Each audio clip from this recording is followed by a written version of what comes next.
Hello, everyone, and welcome back to Block Party number 25. We are now kicking off the second Food Healers segment, the second Food Healer segment of the day. We do Food Healers twice a day from 7 to 9 a.m. Pacific time and 7 to 9 p.m. Pacific time. Silas was on earlier. He needed to take some time off to rest up, and I encouraged him to do that. So Silas won't be with us this evening, though. Otherwise he is here for every single Food Healers segment on the Block Party. And I'd like to start off with just sort of a recap of the big idea that'll probably take 5 minutes or so, and then I'd love to answer any questions that anyone has about it. And next, I'd like to move on toward implementation and talk about what exactly we need to do and put together a plan so we can get this done, get it into the action phase, because I believe this will start an avalanche. Once we properly launch it, it will start an avalanche of interest and people in other cities starting to launch their own, and I think it'll just go. So what's the big idea? And please raise your hand if you have any questions as I go. Questions as opposed to, I mean, we can explore other topics later, but right now I just kind of want to stay on topic and just introduce what this is. So if you have questions, let me know. The big idea is that we buy ingredients, food ingredients, literally by the truckload, right? For beans, for rice, for lentils, quinoa, pasta, and in order to get the price down incredibly low. And this is particularly the case for beans, rice, legumes, lentils,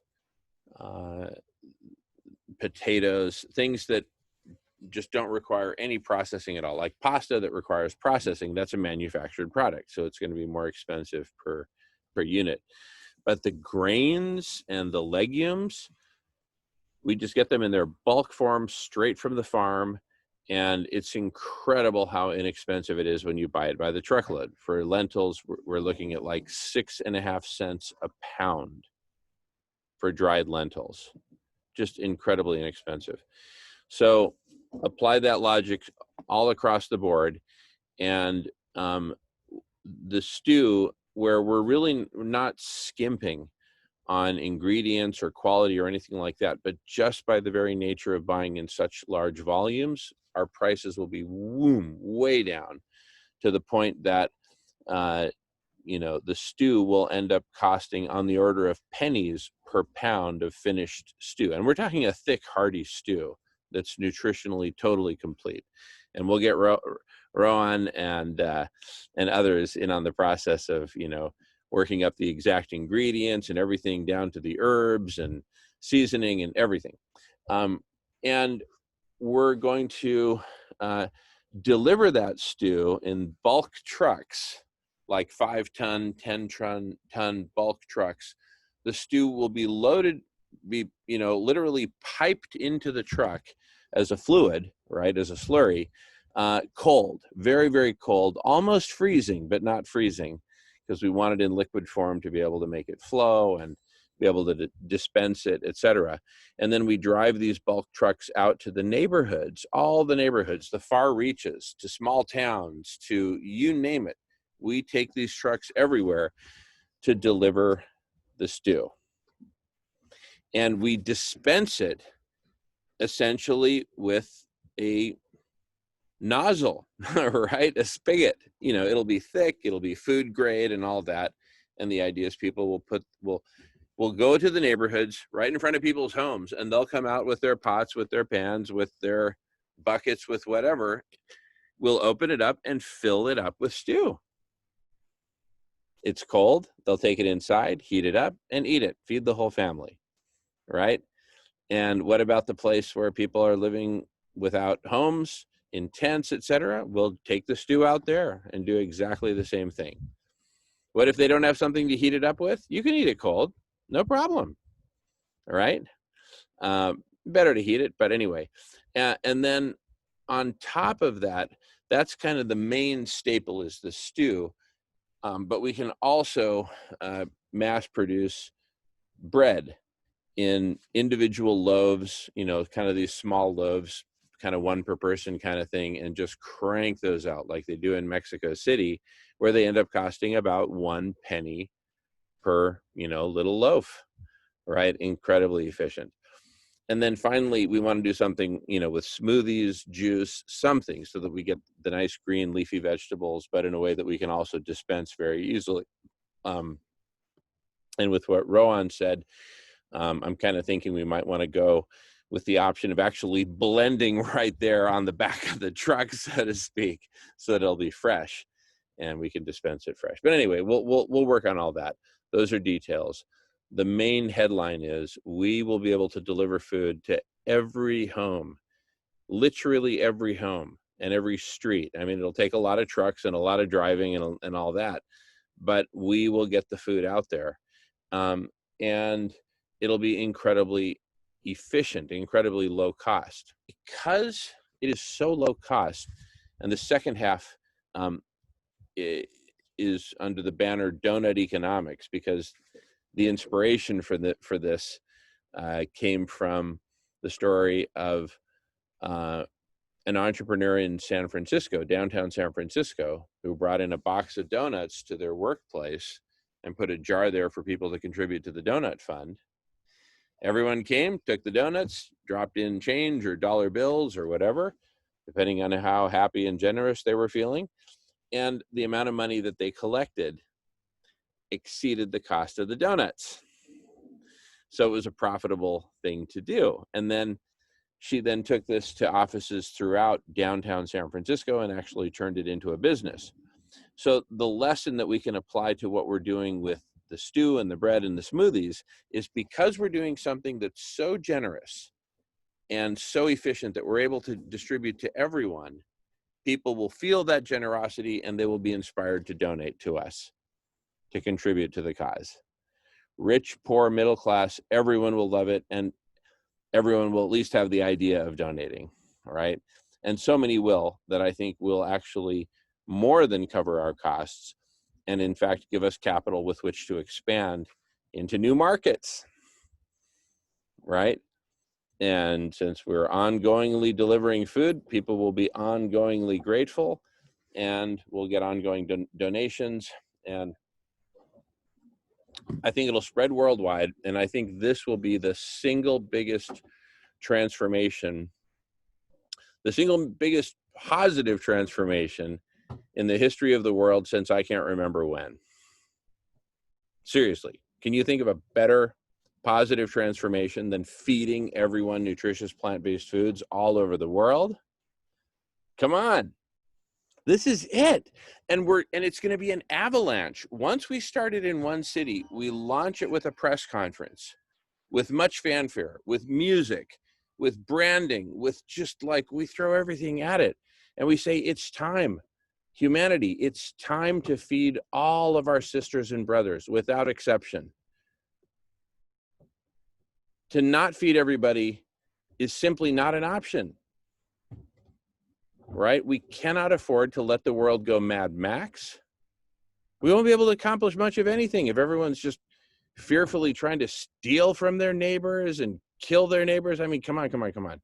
We cannot, the economies and the governments of the world are teetering on collapse and revolution, and we need to prevent the world from falling apart. And the single biggest thing we can do, first and foremost, is exactly what we're talking about right here, right now. Yes, we need to refine the details, right? But let's get the big picture right, and let's get the plan right. Okay. So with that, I'm going to pause and see if there are any questions. Thank you, Christopher and Ron. All right. I'm going to pause and go on mute. Just jump in if you have any questions.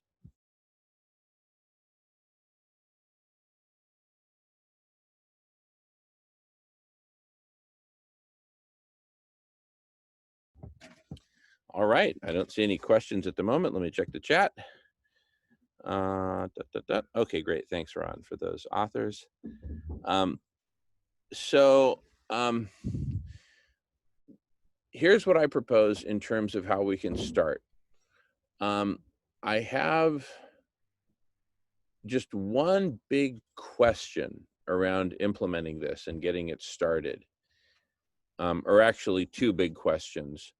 And then once we get those two big questions answered, or to the extent we can answer them, then we can really zoom in, and I think things will become a lot more clear. The first big question is, what city, what metropolitan area do we launch this in? Think about it from the standpoint of the needs of the population. Think about it from the standpoint of local politics. All politics is local. Think about it from the standpoint of media, optics, the story, etc. Right? And we don't have to answer this now, but I'm just kind of planting the seed in everyone's mind. And Jimena says, oh, all right, no problem. So you know, what city do we start in, right? And wherever we start, we will do a press conference to kick it off, and we'll feed stew to everyone at the press conference, and then we will launch the trucks, right? We'll invite the media to come see exactly how we're preparing the stew. Everything just totally clean, professional, hygienic, no harmful chemicals of any kind. Charlie's gonna love it. How's it going there, Charlie? Can't wait for it. Can't wait for it. Hey, Jamin, how you doing? Hey, good. Hey, good to see you. We're talking about the food. We're on the food healers topic, and the the mass production and delivery of the stew, right? So we want to go to a market where the people are going to welcome it, right? So we'll do some analysis, but we also want to do it kind of like where we're located. Like for me, it kind of makes sense to start right here where I am on Whidbey Island, Washington, where we have very close access to Seattle, which is really the big market. And we could also truck it down very easily down to Portland, Oregon, right? Where all the protesting is happening and all that, and just be these plant-based, loving, compassionate, peacekeeping, world feeding people who just come in peace to feed people, right? And we'll feed the federal troops, we'll feed the moms, we'll feed the kids, whoever, right? And so I'm thinking we kick it off with a press conference, and then really try to go as broad as we can in terms of geographical coverage. Since we got the trucks and we're already mobile, let's hit the road and just cover, city after city after city in kind of one big blitz, right? To get the ball rolling, because what we want is to get the story out there. We want people talking about this. We want people arguing about this. We want Rush Limbaugh saying they're communists. They're communists. We want controversy. We want to debate people, right? And so anyway, that's all that is to be pondered in terms of where do we put the focus initially. The second big question I have is, do we start this with one big capacity kind of food factory, right?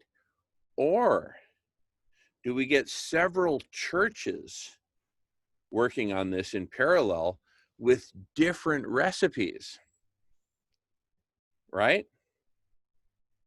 Because there's not a perfect correlation between religion and culture, but there's strong correlations. So I think it's fair to say that each religion has its own has certain meals or cuisine that's most closely associated with it. But again, it's not a perfect correlation. But what I'm saying here is, if we get the churches involved, we'll get variety. and everyone will trust the food made by their own church. You see what I'm saying? And then what we might do is use, even a common set of food trucks, because those will probably be the kind of a bottleneck resource for starters. It's easy to find a kitchen, not so easy to find a bulk food truck that meets our exacting requirements. You know what I mean? And it may be expensive to lease, to own, to whatever.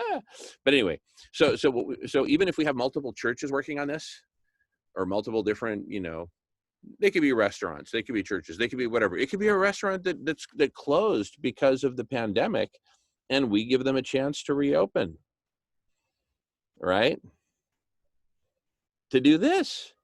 And we say, look, we don't have a lot of money, but as donations come in, we'll pay you what's fair, right? You'll produce a lot more food. You won't be doing table service, right? You'll just be cranking out the food. The kitchen will be going at 100% capacity. And so that would give it variety and a lot more kind of local ownership. So again, my question, do we go with one big food factory, one huge industrial kitchen to produce all the stew, or do we kind of distribute the manufacturing? And it is manufacturing. We are manufacturing stew, right? Do we distribute it to different, churches, et cetera? Because each of these churches has a pretty good sized kitchen, right? When they cook food for the whole church, right? It's a big kitchen that these churches have. Oops, thank you.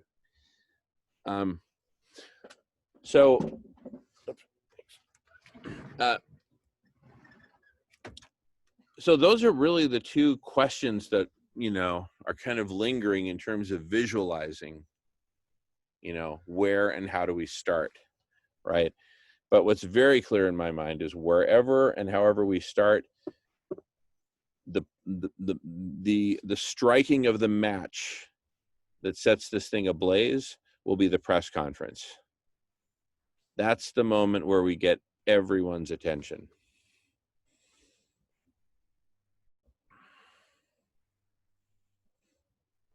And it'll be as revolutionary as the press conference that former Mexican President Vicente Fox and I gave in Seattle, Washington in 2013. I think most people here have seen it. Raise your hand if you don't know what I'm talking about and haven't seen that video. Okay, and it's about the legalization of cannabis. Okay. And those of you who have seen it, raise your hand if you want to see it again. I just want to see if. Okay. All right. It may make sense. It might make it's. I could just play even the first 12 minutes would be my speech and President Fox's, the bulk of his speech, and it's just like, wow, right? This was in 2013 when the legalization of cannabis was still very young and it was still quite controversial.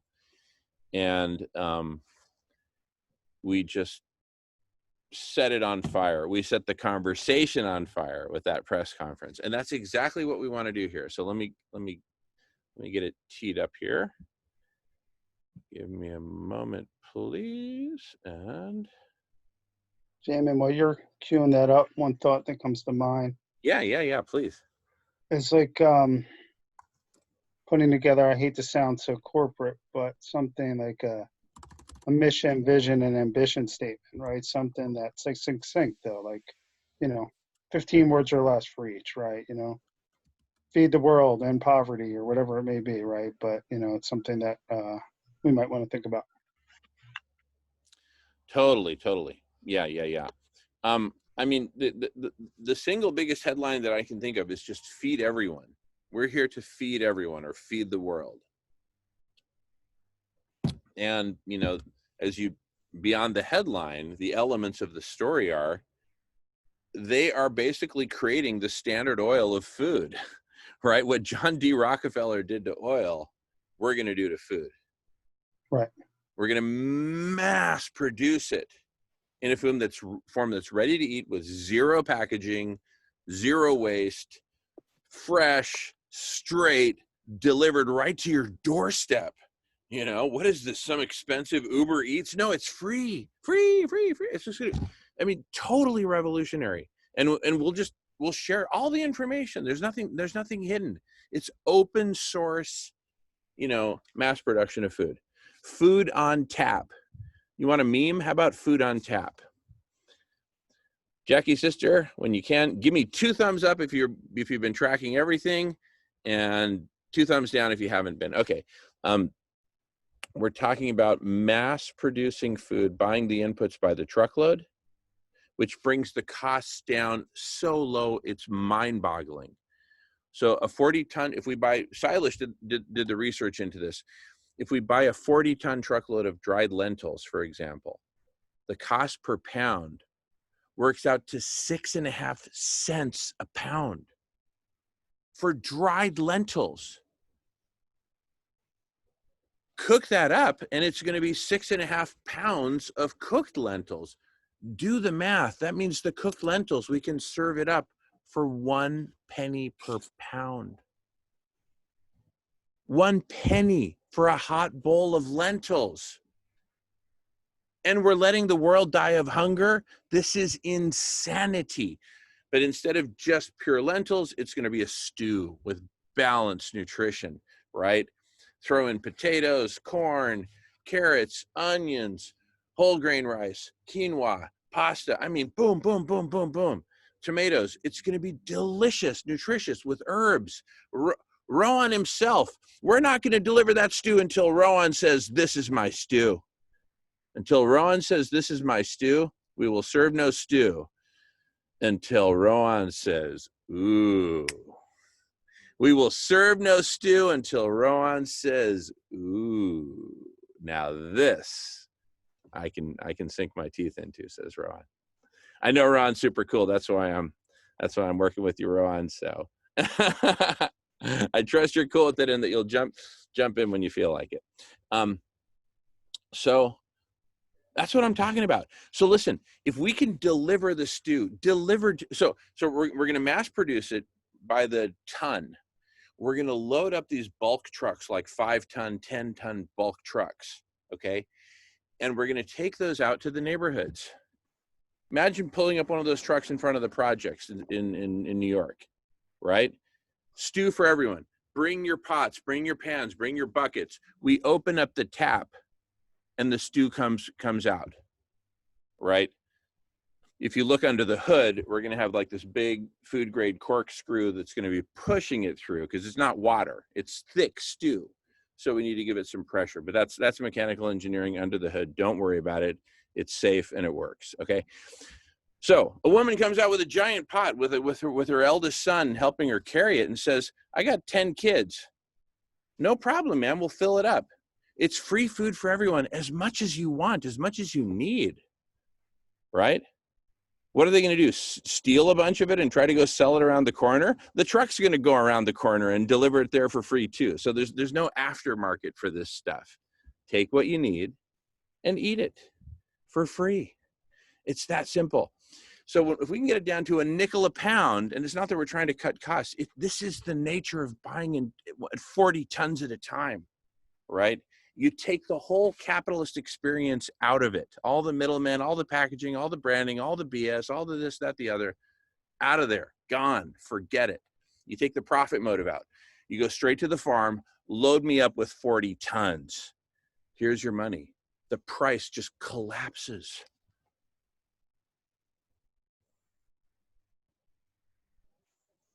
Okay? So serving food that inexpensively and giving it away for free, everyone's going to see this. The food's going to be delicious, right? We ship no stew until Rowan says, ooh, right? It's going to be delicious, nutritious, plant-based, right? With the press conference that launches it, this is going to be one hell of a story. Food on tap, food for everyone. Right? And it's delicious and it's full. And people are going to say, wow, they're going to be bedazzled. And they're going to say, they're going to have all these questions and it'll be controversial, but the bottom line is people are going to get it. You know what? These days of letting millions of kids starve to death and tens of millions, hundreds of millions more be stunted for life because they didn't get the nutrition they needed when they were growing up, right? There's outright starvation and there's malnutrition. We're going to eradicate both. Everyone is going to be adequately nourished, and we're going to do it so efficiently that I believe that the donations that'll come pouring in will exceed our cost of buying and delivering and preparing and delivering the food. In other words, it'll be profitable, for crying out loud.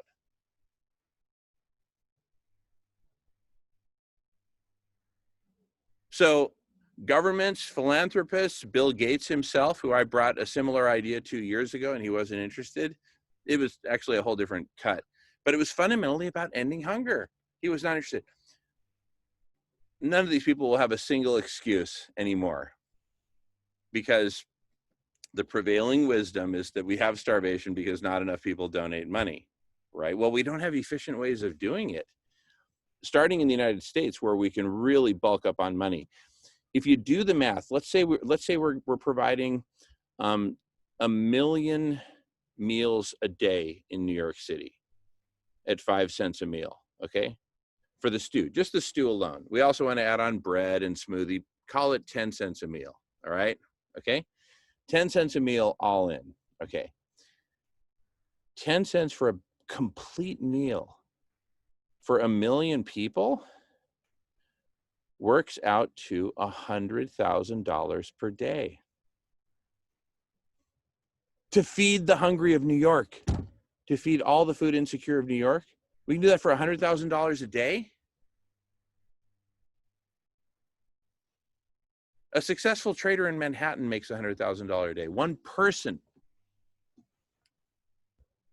We have no excuses. We're going to, in New York City is going to, the funds will probably come pouring into the tune of millions of dollars per day. So the profit from New York City we'll use to set up operations in Haiti, right? In all over Africa.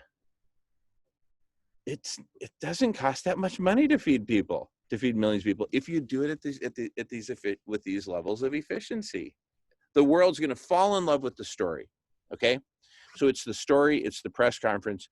We'll get whoever we need at that press conference, whether we need politicians, entertainers, food experts, or whoever. And let's think creatively about who we want to bring. Now we're ready to look at a parallel press conference. This was in 2013. Yes, it's me, even though my hair is a lot shorter and I'm a little bit lighter and stuff like that. But yes, it's me. And next to President Vicente Fox. But this had to do with ending the prohibition of cannabis, right? When it was still a very, controversial topic. So here goes. The press conference, Seattle, Washington, May 30th, 2013. From the late astrophysicist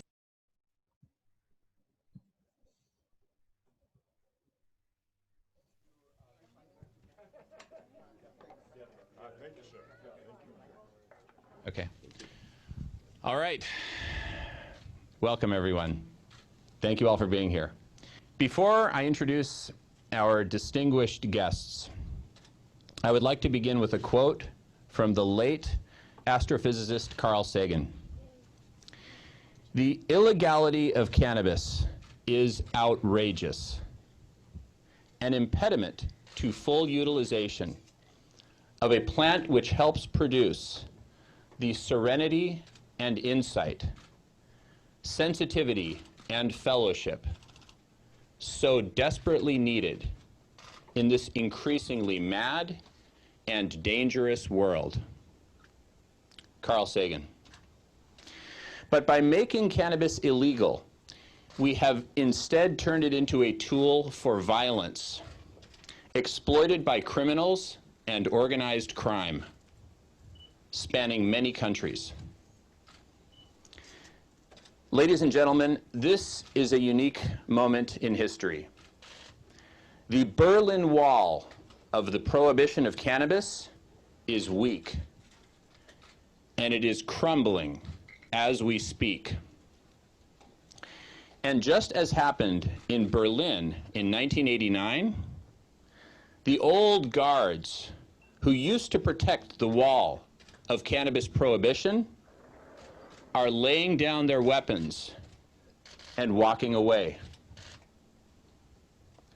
What remains to be done is to safely and systematically dismantle the wall of prohibition and replace it with a system of laws, international agreements, regulations, and standards to ensure a prosperous and, above all else, safe cannabis industry.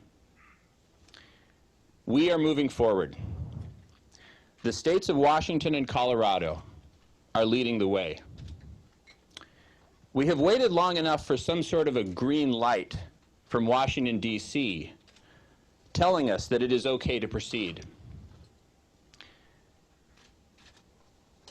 In fact, the silence from our nation's capital has been deafening. I'm just going to pause for a moment. That's us putting pressure on the Obama administration. And in less than 3 months, they responded to our demands. If you get the right people, and Fox is the guy. Anyway, onward.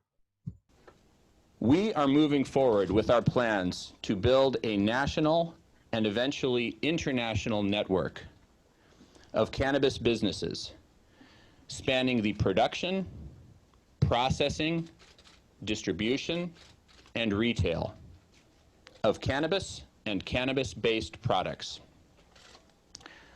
Our network will span both the medical and the social use cannabis markets. As a first step in building this national network, as CEO of Diego Pellicer Incorporated, I am proud to announce that we have acquired the rights to the Northwest Patient Resource Center, headed by Mr. John Davis, who I will introduce shortly. We are also in the final stages of acquiring a smaller but equally professional chain of medical cannabis dispensaries in the great state of Colorado. With these acquisitions, along with other acquisitions in the works from California to Washington, we are creating the first national brand of retail cannabis. We have also created the first risk-mitigated investment vehicle for investing directly in this $100 billion industry, which is growing by the day. This is a crucial development which will enable us to expand our business model into new markets. Our expansion will be cautious and measured, as my colleague John Davis will discuss. Next, it is my pleasure and profound honor to introduce to you a man who has dedicated his life to transforming his country and our world into a more peaceful, loving, and prosperous planet. Ladies and gentlemen, I introduce to you the first freely elected president of Mexico, Señor Presidente.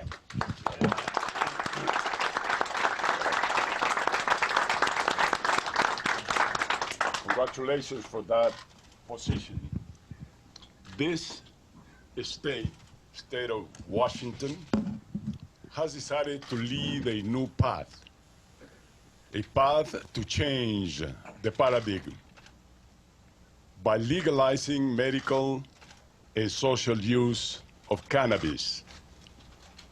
In Mexico, we welcome this initiative because the cost of the war, in the case of Mexico, is becoming unbearable.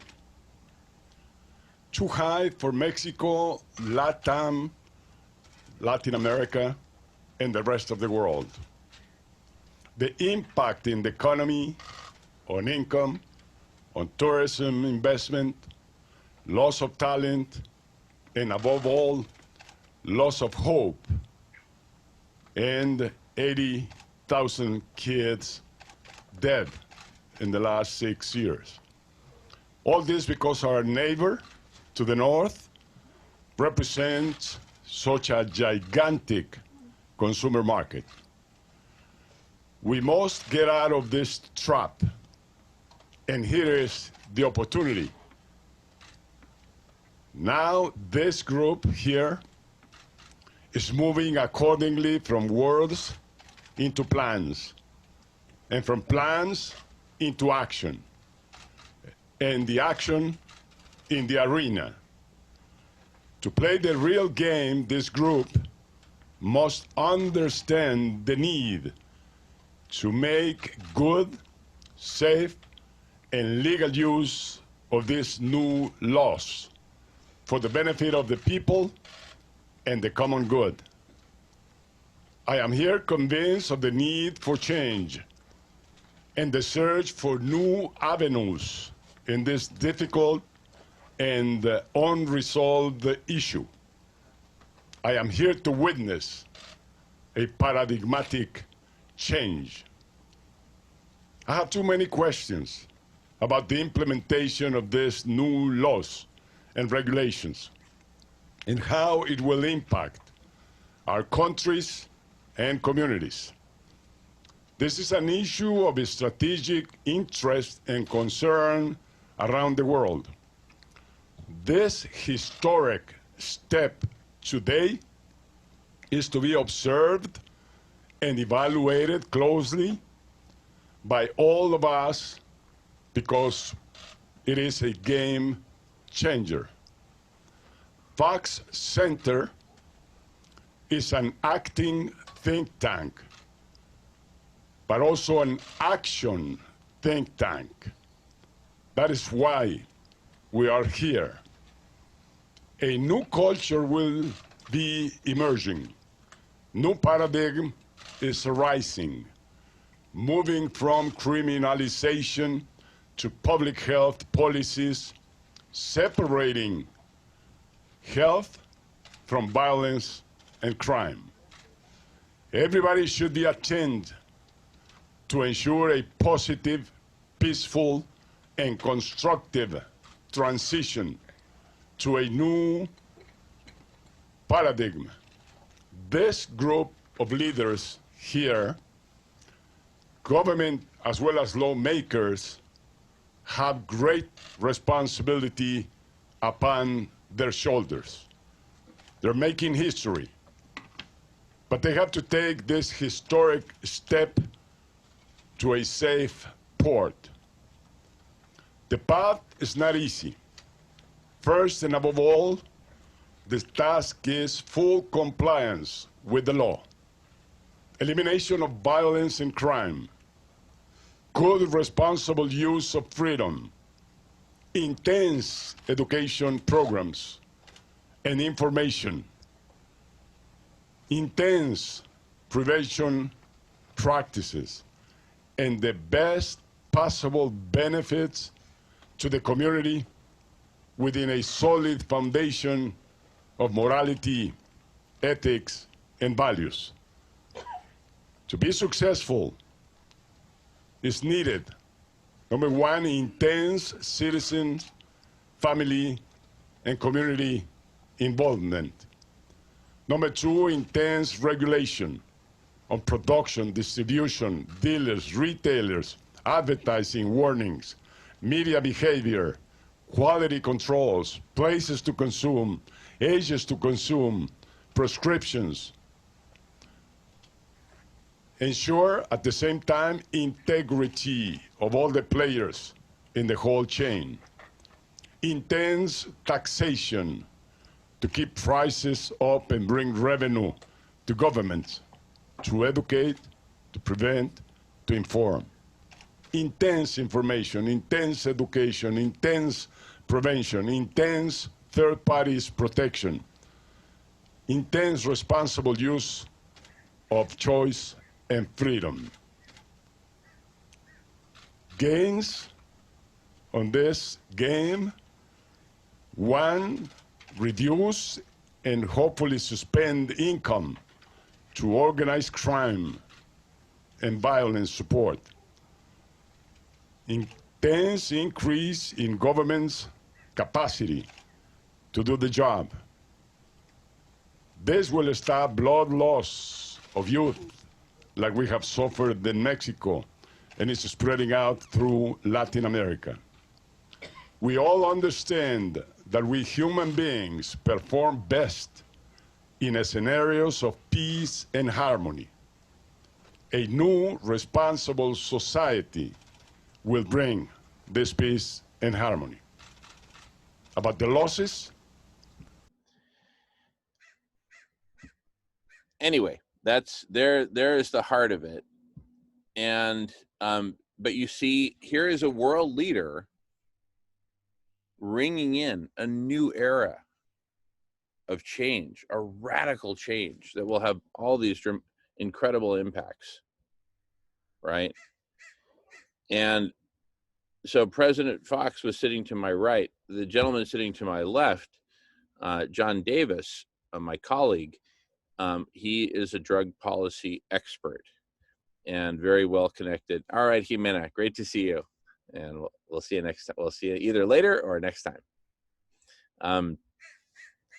And so John Davis is, good to see you. He's very well networked throughout the drug policy community, drug policy experts in many different countries around the world. They confer together.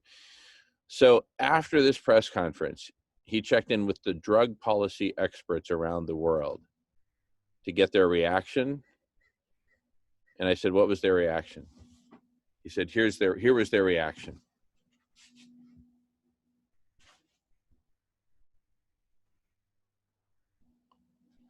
Jaw-dropping. That is going to be the reaction of people when they see what we're doing with food.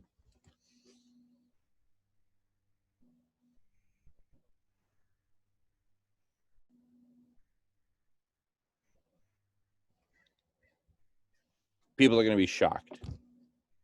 What? They're delivering complete nutrition, complete nutritious meals for 10 cents a meal? I can't believe it, right? Where do I donate? And we simply make it very clear. Our goal is to do this all around the world. Take care of humanity.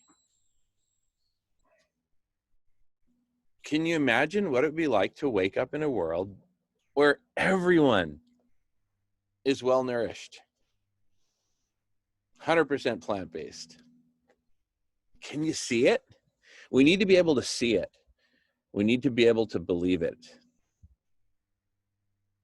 And we need to be able to believe that doing this will start the avalanche that will spread all around the world of these programs. Different countries will implement the programs differently, right? The Kingdom of Saudi Arabia will have its methods, right? And we won't criticize them or they'll chop off our heads. And then, Philippines will have their methods. Everyone, but the basic idea is mass produce the stuff, buy the inputs by the truckload, mass produce, and ship it everywhere, right? Whether you do it on a small scale or large scale, that's up to each city, each country, each county to figure out. Here are the different models that we're pioneering here. So we're going to pioneer a model in New York City for here's how you do it in big cities, right? All the way down to small towns, a town of 500 people. Someone will probably just cook up stew in their kitchen and then everybody knows where to go, right? They'll maybe cart it around by bicycle to the various folks who need it. Simple, simple, simple, right? As my sister Jackie would say, no te me vayas a complicar las cosas. I'm just kidding. She's my sister. We were separated at birth, so we get to, and whenever I'd complicate things, she'd say, no te me vayas a complicar las cosas, carajo. And I'd be like, okay. So she really taught me from a young age not to complicate things. Keep it simple, right? On that note, I have to go. All right. Well, I'm glad we got some chuckles in at the end anyway. As usual, an honor, a joy, privilege. Love you all. Have a great rest of the block party. All Thank right, you. take care, guys. Love you, Jackie, sister. Take care. Have a great Bye. night.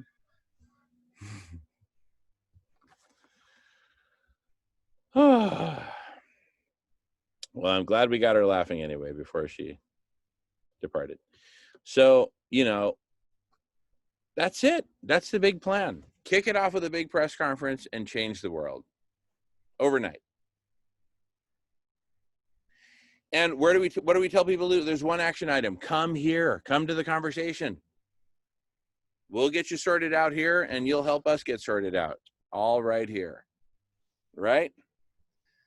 That's the contract, right, Christopher? Bless you. We help sort you out. You help sort us out. It's that simple. Right? Right, Marco? Marco's got a problem. We help sort you out. You help sort us out. It's that simple. Rowan, I don't think Rowan has many problems. He just like seems to have just like this perfect existence. But Rowan, heaven forbid, should you have a problem, it becomes our problem. We help sort you out. You're helping. That's just how this works. I didn't write the rules. We work best as a community. We work best as a village, as a tribe, right? We feed everybody. Right now, things are so broken. We've just got to go into mass distribution mode and just let every brother and sister all around the world know, we got your back, you're going to eat. Okay? Now, I want to get these, what do you call those? Marumba trees, sorry. I want marumba trees in everybody's backyard, and I want everyone to have a backyard. But the reality is, you know, that's going to take a while, right? I want rooftop gardens. I want all kinds of gardens, but the reality is with climate change, certain places are just devastated. They've desertified, and the people simply need relief, right? Now, over time, we're going to go very quickly in the direction of planting food everywhere and doing all that good stuff, really getting to kind of a more optimal end state. But until then, the name of the game is relief.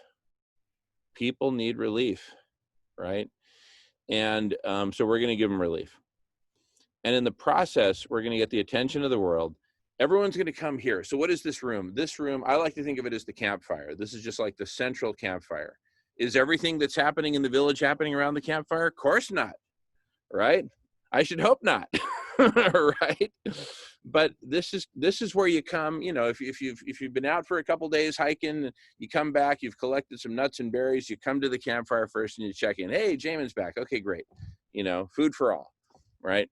It's where you check in. And then from there, you can say, okay, hey, where are they talking about permaculture? You know, where are they talking about picking up the plastic off the beaches? Where are they talking about gay rights, right? You know, where are they talking about SRM, solar radiation management, right? SRM is solar radiation management is the one way to cool the planet in time at this point. We've simply gone through too many tipping points, right? Like a good 1970s police movie, you know, the bad guy's car is just crashing through barricade after barricade after barricade, and it keeps going, right? That's us crashing through tipping point after tipping point after tipping point, to the point that at stage 5, there's only one kind of chemotherapy that's strong enough. And that's a full massive dose of SRM, solar radiation management, reflecting a significant portion of sunlight that would otherwise land on the Earth back into space.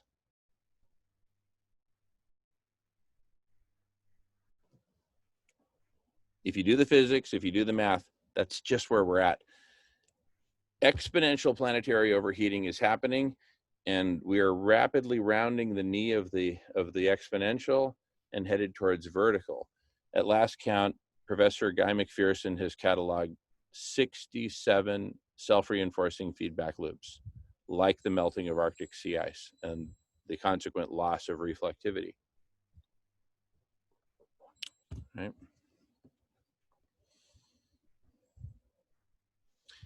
So the reality is we are on an extremely slippery exponential slope right now. And we're slipping and sliding. I mean, that's just the reality, right? We could tell the band on the Titanic to crank up the music and order another round of double shots of your strongest drink to kind of try to numb ourselves and forget for a while longer. But that's not where we're needed right now. We're not needed at the bar. We're needed where we're needed. Can we plug the hole? All right, plug the hole. If not, we got to get people into lifeboats. In this situation, we can still plug the hole with a massive dose of SRM, right? Mirrors in different forms. We're working, I mentioned Professor Guy McPherson, University of Arizona, emeritus. He and I are working with Dr. Ye Tao of Harvard University, who has come up with the single biggest, most implementable solution I've heard of for SRM, and that is based on deploying massive arrays of floating mirrors made of glass, not plastic or anything like that, but glass, and deploying them in the oceans where dark blue ocean seawater absorbs 90% of the sunlight that lands on it. That's what's heating the planet more than anything else, is sunlight absorbed by the dark blue ocean. So Dr. Tao's solution goes right to the heart of it and reflects a significant portion of that sunlight back into space. I've come up with two different solutions. One is a derivative of Dr. Tao's, which is to take that technology, that basic idea, up to the Arctic, but deploy it instead of large round mirrors that are several meters in diameter, a whole bunch of ping pong balls size silica spheres. Just think ping pong balls, but made of silica, made of sand, right? And they're totally harmless because they're basically made of sand. So even if they break, they just sink to the bottom of the ocean, and that's fine, just more sand. And we contain these with massive oil booms encircling the Arctic region and increase the reflectivity of that Arctic water that's immediately surrounding the ice. That's the best way to cool the Arctic waters and slow down, if not stop, the melting of the Arctic sea ice, if not reverse it. And then I talked about the solution of Dr. Ye Tao at Harvard. Let's call that the Harvard solution. Meanwhile, at Stanford, Dr. Leslie Field came up with an approach that was also part of the inspiration for my ping pong ball. I call it the Arctic ping pong solution. But Dr. Field at Stanford came up with ICE 911. You can go to ice911.org to check it out. It's basically using fine silica powder, the same powder as my ping pong balls, but covering existing ice to increase its reflectivity and reduce its melting. And then another solution I came up with for land-based is in certain desert areas of the world, put massive canopies of thin film reflective material. That's probably the least expensive way to get bang per buck. But anyway, so the bottom line is that we have multiple different ways of doing. My former boss at Microsoft, Bill Gates, is funding yet a different research group at Harvard, Dr. David Keith, that's pioneering a solution involving basically spraying shit into the atmosphere to increase the reflectivity of like clouds and stuff like that. But that seems a bit dangerous and much harder to control and much harder to fine tune. We need to do this massive dose at SRM, but we need to plan it very carefully. And it needs to be land-based or water-based, in my opinion. And we need to get on it. And so the cool thing about the food, feeding everyone, when we feed everyone, or as we're feeding everyone, we're going to get the world's attention. And the world is going to collectively look at us and say, wow, finally, some folks got together and are doing something right. That's extremely good. They're ending hunger. I mean, that's front page New York Times, the Japanese surrendered kind of news, right? That's big news, right? That's not page 27 New York Times. That's front page in big bold letters.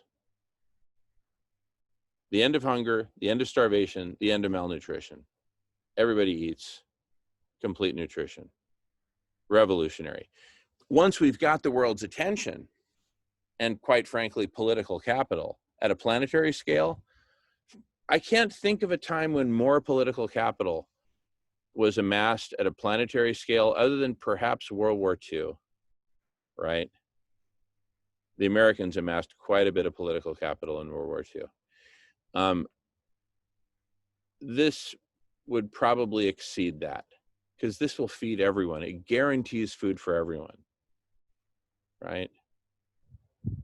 No one is food secure right now. In the summer of 2020, no one is food secure because right now we're on such a slippery slope that it'll be so hot we won't be able to grow food. It's that simple. We won't be able to grow food. At the very first block party number 1, you can look at the archives on radish.org, click on the block party banner. It takes you to the block party page, scroll down, you'll see archives. Very first block party. And it was one of the first presentations. Dr. Ye Tao of Harvard gave us such a great presentation with Professor Guy McPherson and other scientists and experts. Among them, my uncle, Dr. Frank Shively, physicist.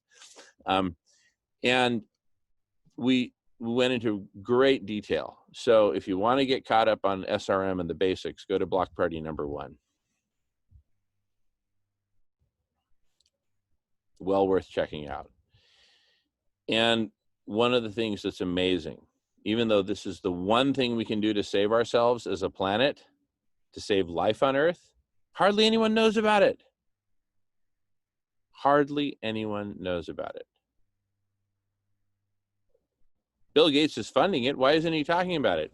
He doesn't want to be the one who kicked off the panic, right?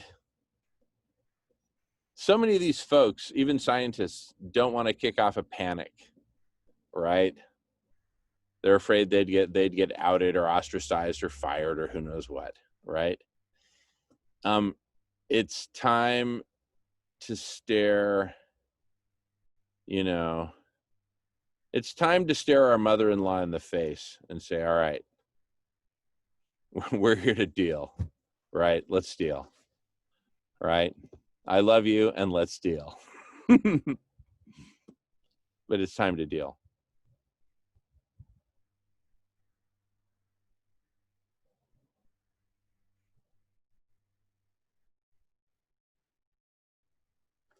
That's just where we're at. So how do we start?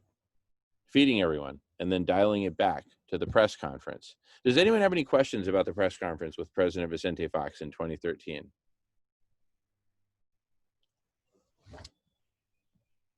Because that's our model, that's our springboard, right? Based on, Ron, go ahead. How has that progressed since 2012, you said? That was 2013. So the cannabis industry has grown like crazy since then, the legalized cannabis industry. And after that press conference, President Fox and I went on tour, and we did 4 major events that summer, culminating in a 3-day international symposium in Mexico, in the heart of the drug war, right? Representatives from Uruguay in South America, tiny little Uruguay. Representatives from Uruguay were there at the conference, and they got the full dose of the full message and the how-tos. All the experts were there. They went back to Uruguay and became the first country in the world to legalize cannabis as a country. Right here, we're doing it state by state, but at a federal level, it's still, illegal, very illegal, right? And that's where President Fox and I put pressure on the Obama administration. And in less than 3 months, Attorney General Eric Holder capitulated and said, all right, I'm going to give you guys the green light. And then in my case in particular, because we were doing such revolutionary stuff, and I committed publicly to donating 100% of my share of the profits to ending hunger, right? So turning it from a very bad guy industry to a totally good people industry, right? I started receiving death threats from criminal drug cartels. And their first demand was, you need to get out of the media, right? And they play for keeps, and they don't mess around. And it's a long story, but and it's not over. And I'm leading a movement in the state of Washington to rid the state of Washington of all criminal drug cartels. And I've raised the stakes on the whole thing, but anyway, it's a long story, but it's also a good lesson in that when when you do something this radical, right? I mean, look at Fred Hampton. I know Fred Hampton Jr., the son of the Fred Hampton, Black Panthers, Chicago. He went out there and started feeding everyone, right? Schools and breakfast and everything else. And it was just so radical, so revolutionary. And what did they do? They killed him. Well, what we're doing is open source. You can't kill the idea, right? So we're going to start a revolution of hope, of compassion, of love, of unity, of nonviolence, of holistic healing and holistic living on the planet. We're starting by making food a basic human right. The basic human need of food, making it a basic human right. The next step is to go after each and every make all basic human needs basic human rights. Without exception, shelter, clothing, laundry service, right? It may be communal laundry service, right? You may have your name embroidered on your shirt by a machine, right? And it may be embroidered on the inside if you prefer it, that whatever, so I can't guarantee that you're going to have your own batch and your own this and your own that and your own McMansion with your own universe replicated inside, so you can lock the gates and everything else and live your high footprint lifestyle and pretend that you're a bubble. You can't pretend anymore, right?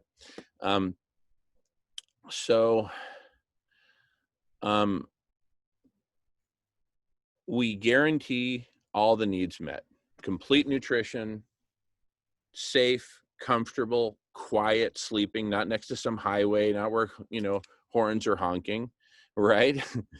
And I was in Tokyo once for 4 days, biggest city in the world. In those 4 days, I heard exactly one car honk its horn once. And you can bet it was for a good reason. I mean, I came there from Shanghai where it was nonstop honking, 24/7, nonstop. What a difference, right?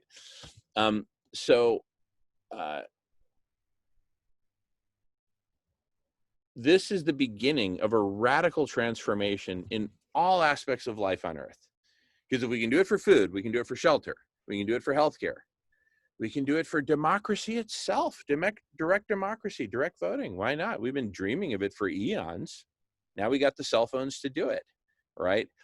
And it's also going to be a radical transformation in governance, because see, we're going to get everyone's attention and literally get everyone, not everyone, but even if we get 1% of humanity together through this medium, through this network or network of networks, 1% of humanity is 80 million people. If it's 0.1%, 1 out of 1,000, think of the 1 out of 1,000 people who are the most dialed in, right? We're talking us. We're talking 8 million people like us, right? Who are super dialed from all these different disciplines, from different spiritual pathways, from different, lifestyles, from different places of origin, cultures, et cetera, et cetera, et cetera. The most enriching times of my life will be when I left the United States as a kid, went and lived in Spain, age 14, 15, went and lived in Mexico, started doing volunteer work in Mexico at age 16, totally changed my life because I got to know not just Mexican culture, but rural, subsistence farmer Mexican culture, living with them, eating with them, right? Getting diarrhea with them, digging latrines so that nobody would get diarrhea, right? So we're bringing the world together and we're realizing that we're all one. We don't need to separate ourselves by language, by culture. They already have an add-on for simultaneous translation from any language to any language right here on Zoom. Yo pudiera estar hablando en español todo el tiempo y lo que ustedes vieran sería puro inglés. And you just read the English, right? So we're at the cusp of creating, listen, if this organization, not legal organization, but organization of humanity, ends hunger and gets everyone focused on SRM and gets a big all together now push for SRM, because at this point we will have so much political capital amassed that we'll be able to say, okay, hello world, we need to do SRM.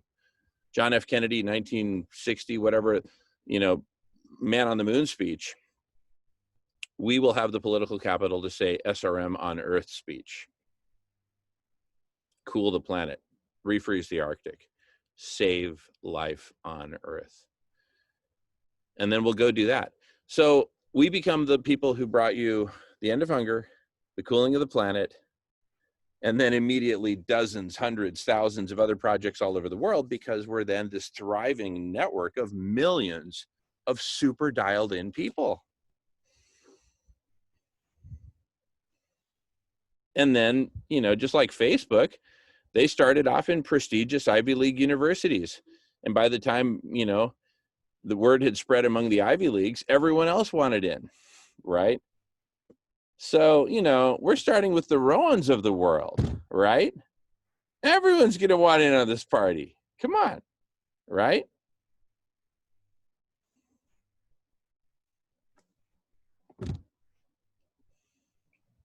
It's an impressive dream, but it has to be, because we're at the crux of the crossroads right now. That's it. That's it. And definitely, it's been too long that the world have not solved this problem of hunger. And it's a definite need. And if we can do that, that is awesome. That would be very awesome. Well, that'll be our opening act, right? And it'll be done just in time, not a moment too soon, to then take on SRM. And it'll take us to do it. It'll take the collective, this network of networks. I had been working on the problem of hunger for, ever since I was 14 years old. I made it my mission to do everything I could to end hunger. It was just so clear. Let me just screen share real quick.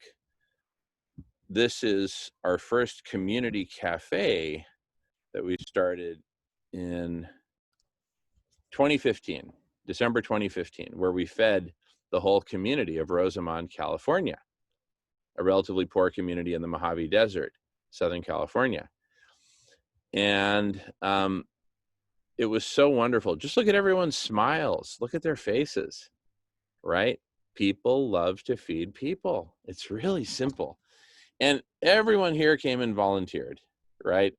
We partnered with local restaurants to produce the food, so they'd deliver it to us Kanban style as quick as we needed it. And we just put the word out, and this was at their annual, we kicked off at their annual Parade of Lights. So everyone was there, and just really quite an experience. But so with that kind of background, working on these different, and I had done some stuff in Mexico going back to when I was a teenager.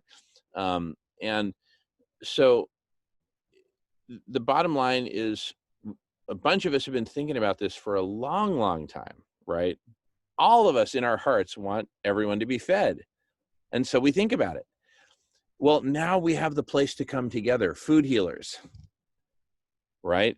It started as a collaboration between radish.org, the organization I have the privilege to lead, and Vegan World 2026, led by Dr. Salish Rao.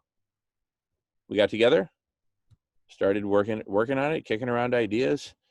Salish has been delivering food to food insecure folks for months now. They're in Arizona, and we've just been on this until we finally figured out a plan that makes incredible sense, where we can get just vast coverage very quickly with bulk delivery of what we're calling Universal Stew, just kind of as a placeholder name, right?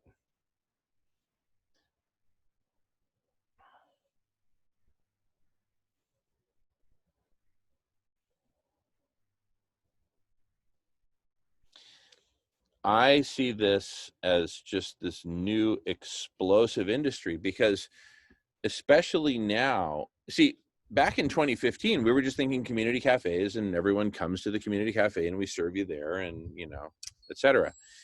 And, you know, we thought a bit about food delivery and how to get it to, like, you know, to elders and folks who can't leave their home.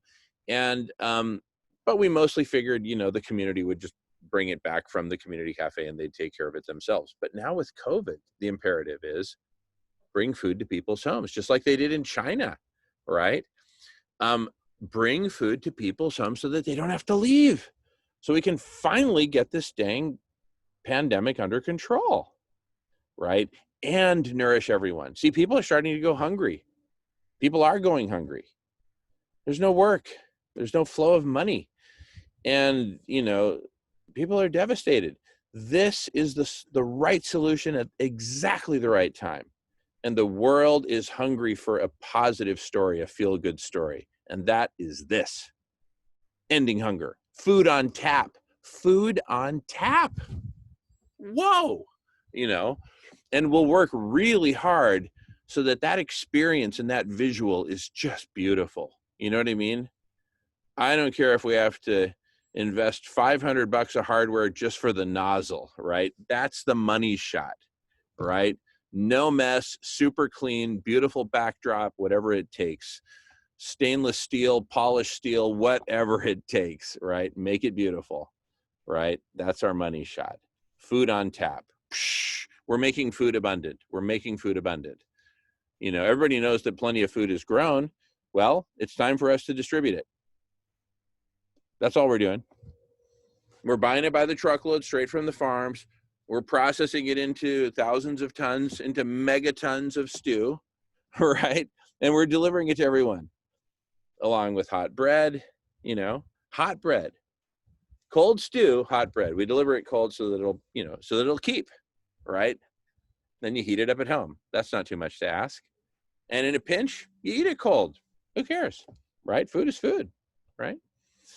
So cold stew, hot bread, and cold smoothies. We got to work out the smoothie. Now that Rowan told us we got to blend it right before you drink it, I'm thinking we show up when we're dispensing the stew on one side, we're blending smoothie on the other. What is it, $5 a smoothie? No, it's free. It's all free. Food is now free. You no longer have to pay for food. Everybody gets to eat. This basic need is now a basic human right. Boom! There's your money shot right there. Right? Rowan, brother, how would you like to deliver the speech of your life, committing to the end of world hunger? We're all going to commit together, right?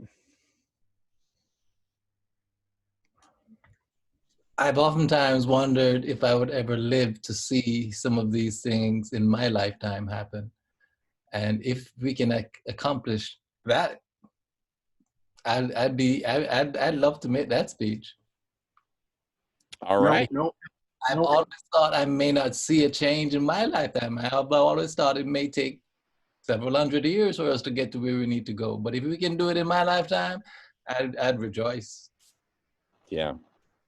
Well, we need your leadership now. See, it's going to take this whole village, this whole network, to make this happen. Marco, bro, were you wanting to say something? Just interjecting. There's no if anymore. It's just how soon we do it, and talking in weeks, months.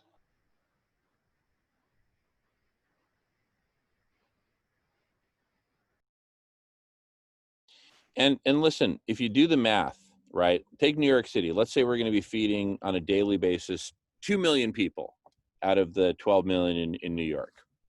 Just throwing out rough numbers, okay? To feed 2 million people at 10 cents a meal, right? Again, just because that's the nature of cheaper by the truckload, right? Not because we're trying to skimp, right?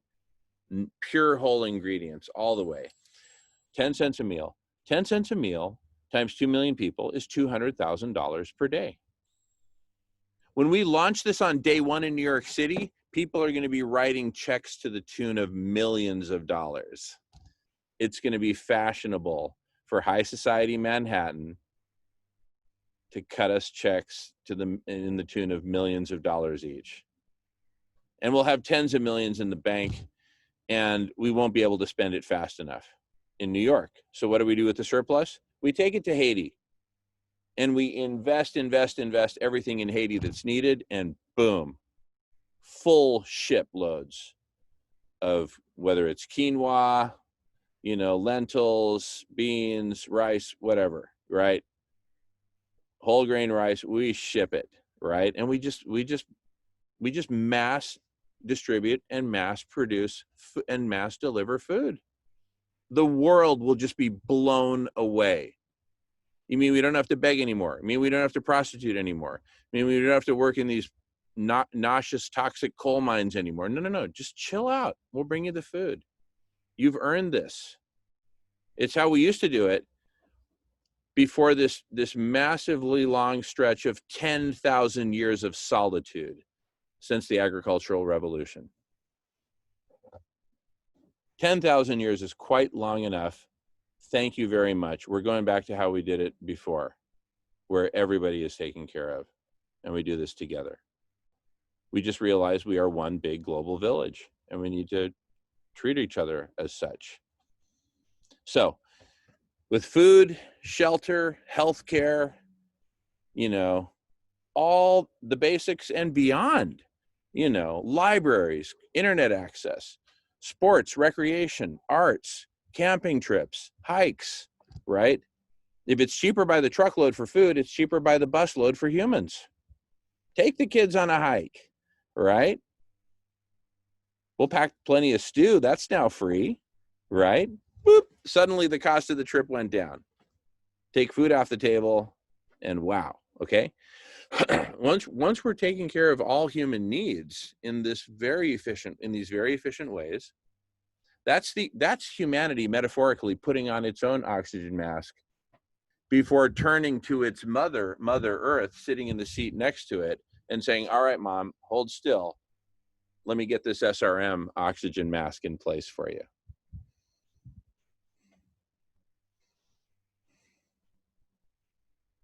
That's the metaphor. It's a two-step process. Number one, put on your own oxygen mask. Next, put on your mom's. Ours is called food. Hers is called SRM. Who said it was one size fits all for oxygen masks, huh?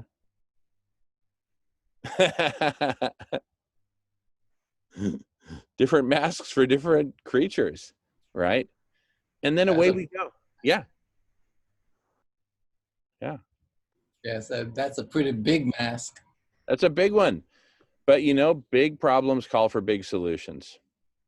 And right now, Mother Earth is on fire. And, hunger affects, is killing directly and indirectly tens of millions of people per year. Planetary overheating will kill virtually all complex life, both preventing plants from being able to grow, simply being too hot to grow crops. And then all the secondary effects of collapse of civilization, 440 nuclear power plants, all going Fukushima basically at once, right?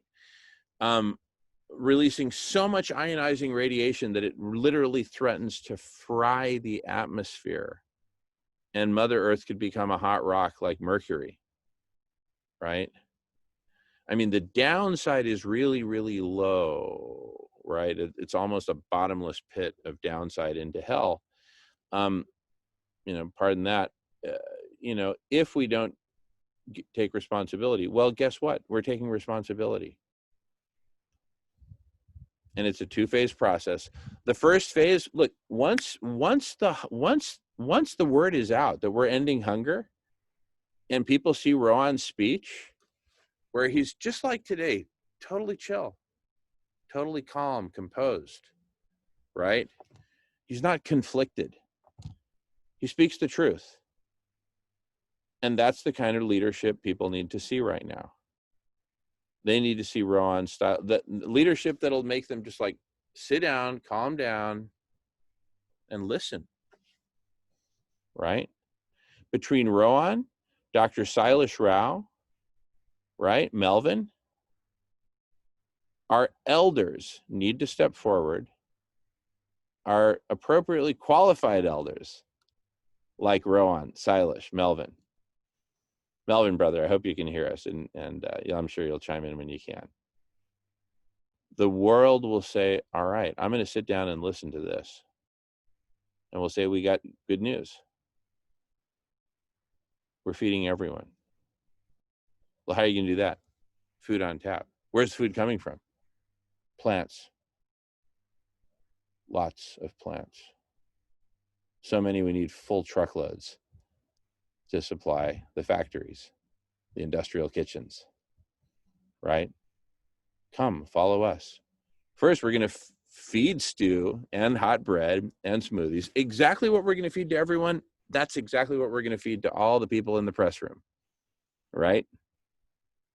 Starting right there and driving from there, distributing food as we go. Food on tap. Pull up at a neighborhood, safe social distancing, 10 feet apart, make a line, and we'll have people there doing the crowd control. Pardon me, ma'am, can I get you to just hold back? It's for the, for the whole COVID thing. Thank you, ma'am, thank you. Does anyone need a mask, right? That kind of thing. Bring your own receptacle, zero packaging, zero single-use packaging, zero multi-use packaging. 0 plus 0 equals 0. Zero packaging of any kind. Bring your own big pot. I got 8 kids. I got this big pot. No problem, man. We're going to fill it up for you. All you can eat, whatever you need. Here, take all this bread, right? Raul, you want to help her out with the bread over there? Okay, great. Good. Next.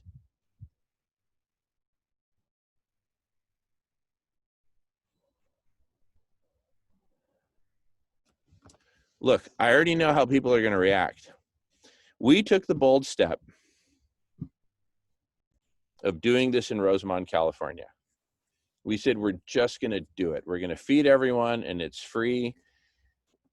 And the Spanish speaking, I speak Spanish. I am Hispanic. The Spanish speaking families there, they were just saying, es un milagro. It's a miracle. It's a miracle. It's like, finally, right? Feed everyone. It's just like, duh, right? People love it when you feed everyone. It just has this unifying effect, right? And that's what we're going to do. We're going to deliver speeches that will blow the world away.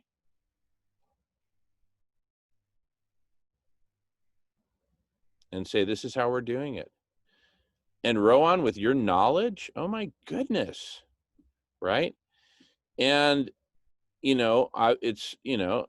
Africa is one of the hardest hit. Africa and Asia, those are the 2 hardest hit.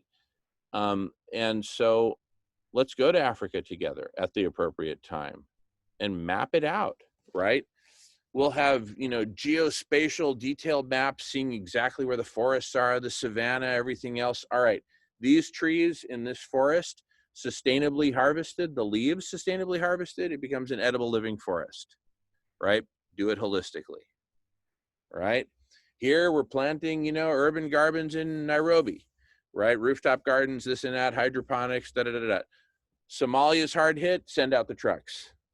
Send out the trucks, set up the mobile kitchens in the desert, whatever you need. If you need to truck in the water, but we're feeding the people. Food and water, food, water, shelter, first aid, right? And humanity will be so moved. Everyone will start writing checks and PayPal and this and that and Bitcoin transfers. I mean, a river of money is going to be flowing at us. A river of money. And we're not going to stop. As Michael Jackson sang in 1982, don't stop till you get enough. We're not going to stop until everyone gets enough.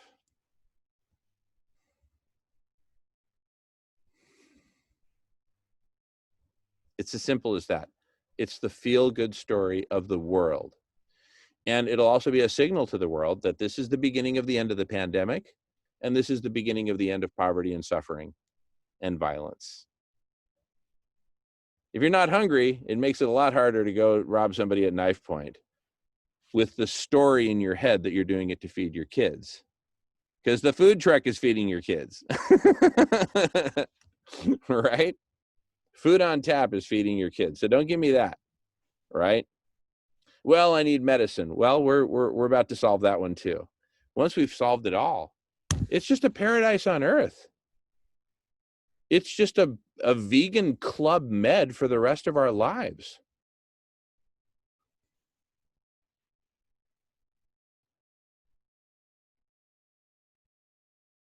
And it's about time. We needed a vacation from 10,000 years of solitude and oppression and addiction to hoarding. Hoarding. My goodness. 10,000 years of solitude. It's a wonder we made it. But I guess we're a pretty pesky, persistent little cockroach, aren't we, humanity?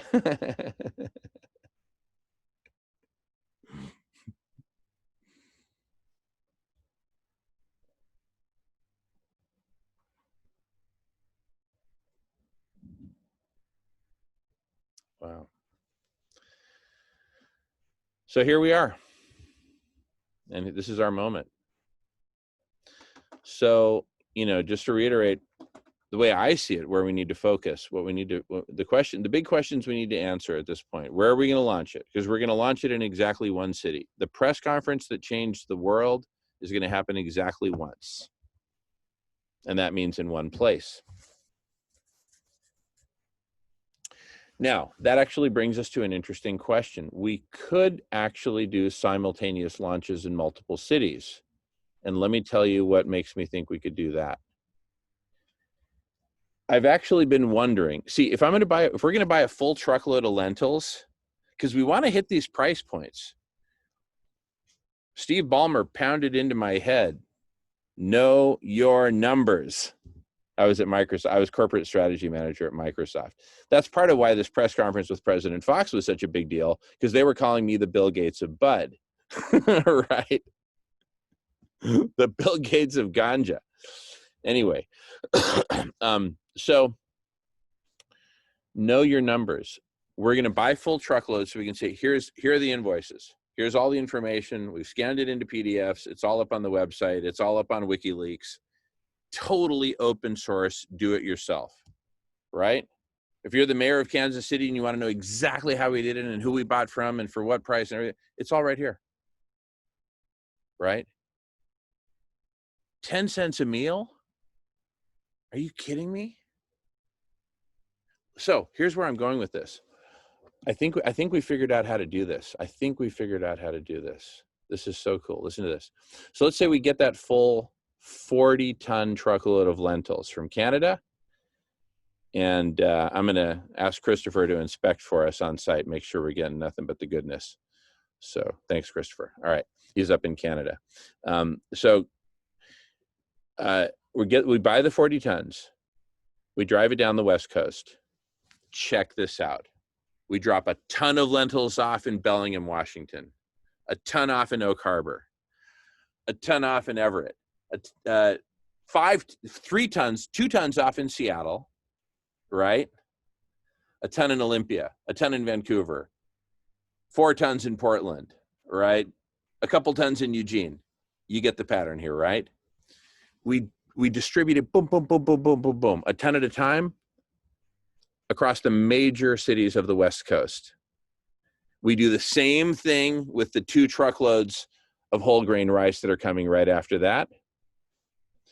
And potatoes we get locally, because that's more of a perishable product and a heavy product and all that stuff. So we do potatoes locally. But we stock, say, 20 different cities with, on average 10 tons of input each. And we start making stew, right? Because 10 tons, dry makes for what, 25, 30 tons wet? Depends on the ingredient. All right. And, 30 tons is 30,000 kilos is 66,000 pounds, right? And we're off to the races. And we're delivering food. All we have to do is start. Mind you, all we have to do is start. It's just like that old story, Stone Soup. Ron, you know the story, Stone Soup, right? Okay, here's the story, Stone Soup, where a lot of the inspiration for this came from. And again, the lesson, the moral of the story, there'll be a pop quiz at the end. The question will be, what's the moral of the story? The moral is just start. Okay? Just start. So, end of World War I, Europe is all shot up and hungry and dirty and diseased, and it's a mess. 3 French soldiers are walking across the countryside. The war is over, so now they can go home, but they got to walk home because there's no more trains. Everything's all shot up.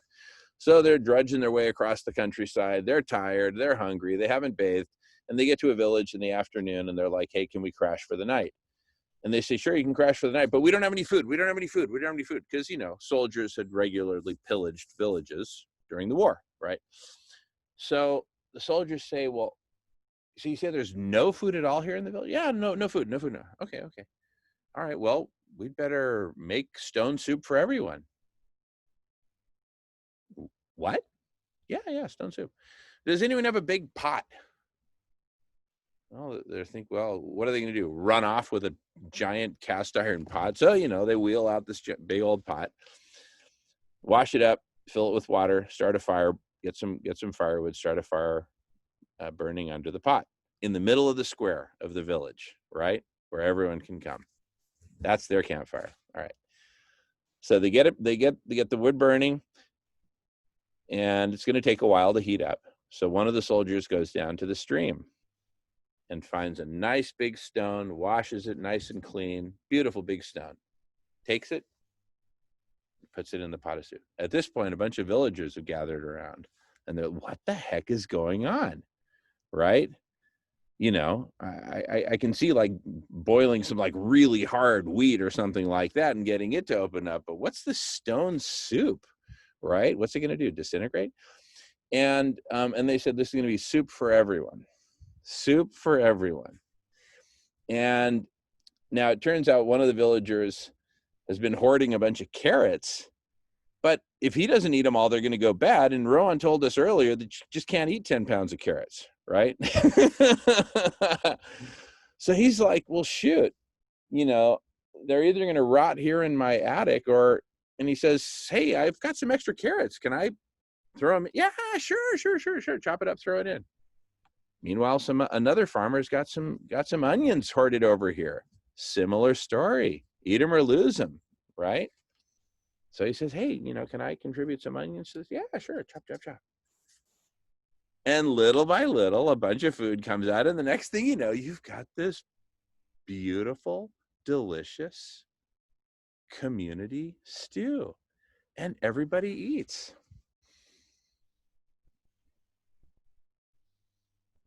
Now, what's the moral of the story?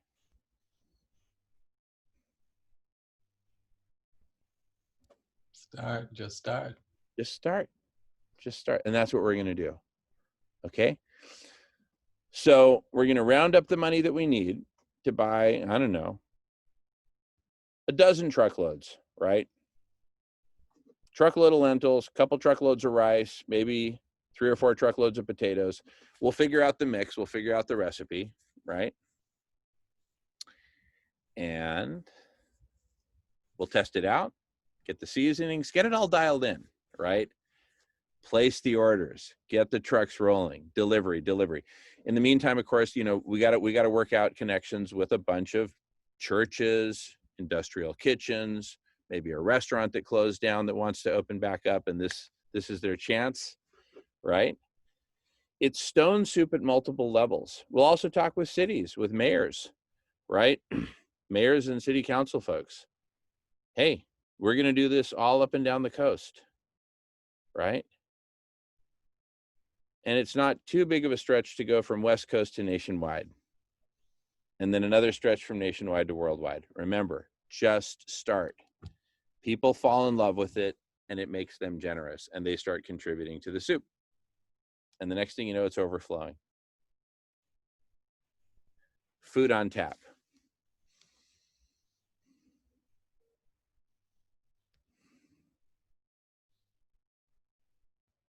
Food on tap is what they're going to call it.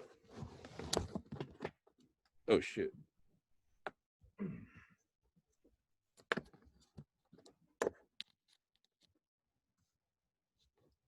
Did I freeze up there for a minute? Am I back?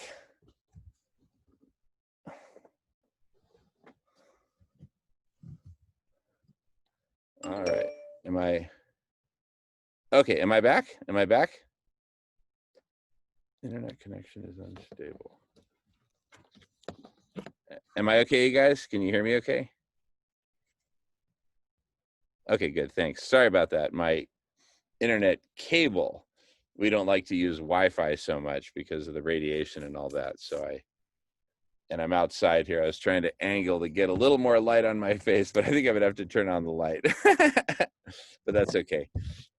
This is like being around the campfire, right?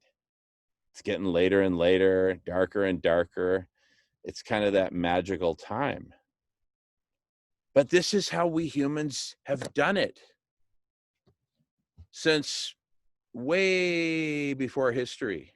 We focused on the last 10,000 years and told ourselves the giant lie that this cage that we built for ourselves was really a good thing, and that money is a good thing, and it makes everything more efficient, and growth and jobs. We've been measuring all the wrong things. GDP is a measure of how much exhaust you spew out into the garage, the closed garage with doors and windows closed, because it's a closed system. It's roughly a measure of how much exhaust you're spewing into the closed garage.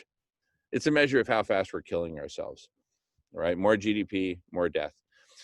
But the cool thing about this food project, once we get it to the point that the farmers are donating the food, and they will, right? The whole thing can be money free, everything volunteer.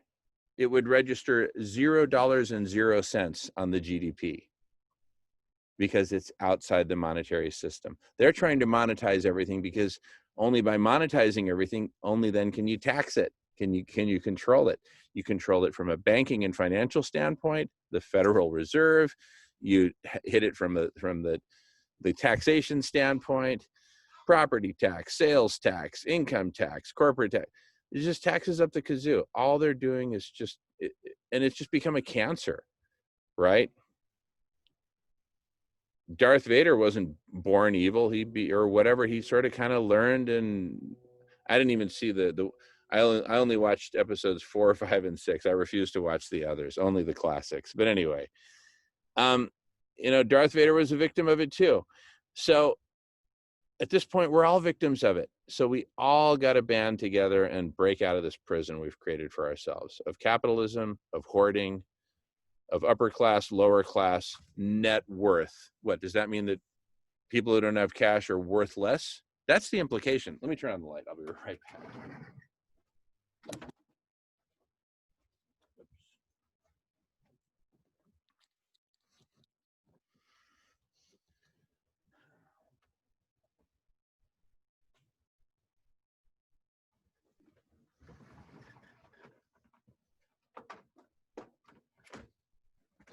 Okay. That better? All right, cool. So, I think we got a plan. Do a simultaneous launch across a whole bunch of cities, because then we get media exposure simultaneously in a whole bunch of local markets, and that makes it national, right? When the New York Times hears from their Seattle bureau, Portland bureau, San Francisco bureau, right? LA bureau and San Diego bureau all at the same time, it's like, okay, what do you got? This is sounding big, right? Here's how we orchestrate it to be the biggest launch ever, affecting everyone. The trucks will be going all through the major streets. We'll map it out for maximum exposure, right? And we'll make a beeline to the neighborhoods that need us the most. We'll have it all mapped out. And when people come out, they'll be crying. How do I know that? I saw it in Rosamond. That's how I know that. I saw it firsthand. And during pandemic, even more so. Even more so. This is going to be the biggest communion, the biggest rapture, the biggest breaking down of psychological, emotional, political, social, cultural, class barriers ever. This is going to be the biggest coming together of humanity ever. And how appropriate that our opening act is to throw a big feast for everybody, food for everybody, right? This is it. Look, it had to happen sometime and it had to happen somewhere. You just happened to be there when and where it happened, right? You just happened to be there when and where it happened. And God bless you and thank you for being here when and where it's happening. Now and where it's happening. Whereas where? In the clouds. The cloud that Rowan and Silas built, because both you guys were major tech and communications pioneers. So we're here because of you. You brought us here. Now let's do what we got to do. You brought us this far. Now lead us the rest of the way. We don't give you guys much of a break, do we? You get worked real hard during your career, then just when you think it's safe to retire, hey, we need you now more than ever.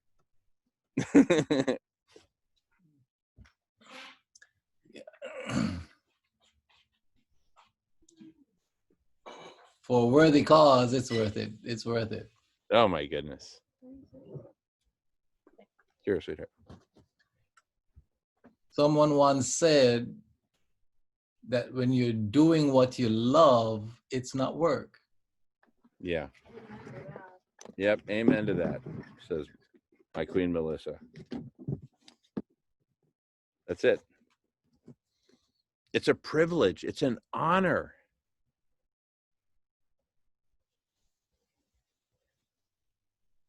We get to kick it off. And here's the cool thing. Oh my goodness, let each mayor of each city be there at the local press conference for their metropolitan area. We'll do one big one in San Francisco. When President Vicente Fox and I went to San Francisco, we went to the Sir Francis Drake Hotel. Boom, big press conference, right? That was part of our tour. So we'll do this we'll do it wherever we have to do it, and we'll invite whoever we have to invite. We'll fill these up, and it'll become, listen to this, the who's who of Hollywood will fight for the right to be there, right? And be one of the people cutting the first $1 million check, right? And because this is so darn efficient, $1 million is 10 million meals. You can feed the whole state of California for a week on $1 million. I mean, it's ridiculously inexpensive if you hit massive scale. That's the lesson here. Ridiculously expensive if you hit massive scale.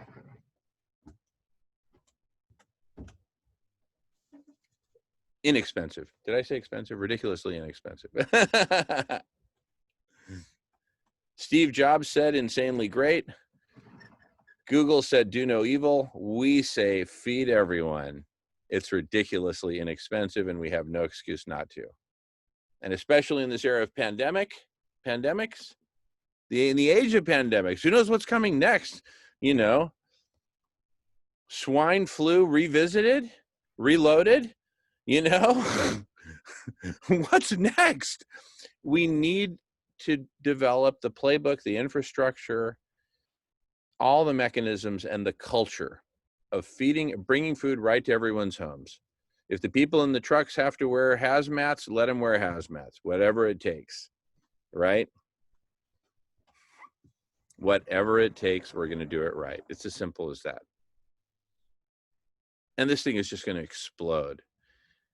And humanity's going to wonder, why didn't anyone think of this before? We could have done this in 1950. What took us so long? You know what? Good question.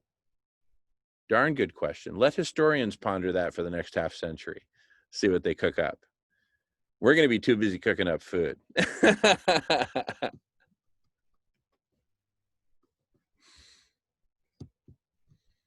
But they're going to look back at pre-2020 as just barbaric dark ages for 10,000 years.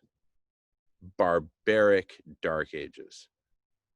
Those were the 10,000 years when we let people starve and we almost decimated all of wildlife and almost destroyed everything.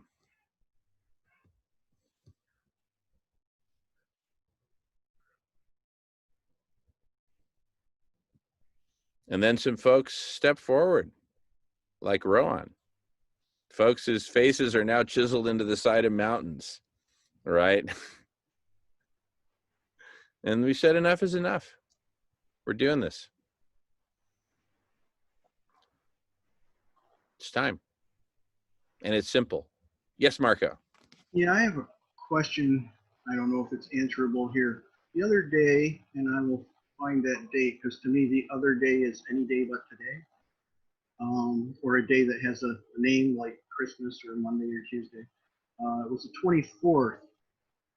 Silas put up the Food Healers and the K-Mama app doc with the recipe, and I saved it to my Google Docs. Now the title is there, and every time I click on it, it says blocked and it's blank, and it says blank blocked in the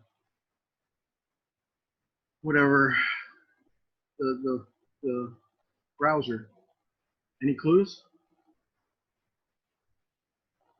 And tell me again what you're looking for, Marco. It's the 3 pages Silas put out on the 24th with the K-Mama app information and the recipe for the stew. Oh, okay. You want to take a look at the recipe. Is that what you're looking for? Yeah, it's like I saved it, and I know I printed it one day, you know, a couple days later, but now every time I click on it, I get a blank screen, and the browser says blank blocked. All right, let me see if I can find it. July 24th, huh?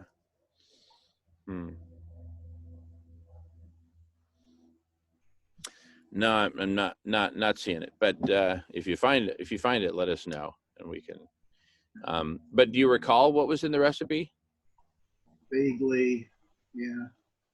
There was reason I wanted to bring it up was I wanted to look at something and then have a question, but no, I can't. I knew I needed to look at it to remind me what the question was. So. Yeah. Well, obviously with all the veg and the whole grain this and the whole grain that, there'll be plenty of fiber, right? One of the main things is protein. Well, let's look at what we can do protein-wise. Quinoa and lentils are rock stars when it comes to protein, right? And beans and rice make a complete protein.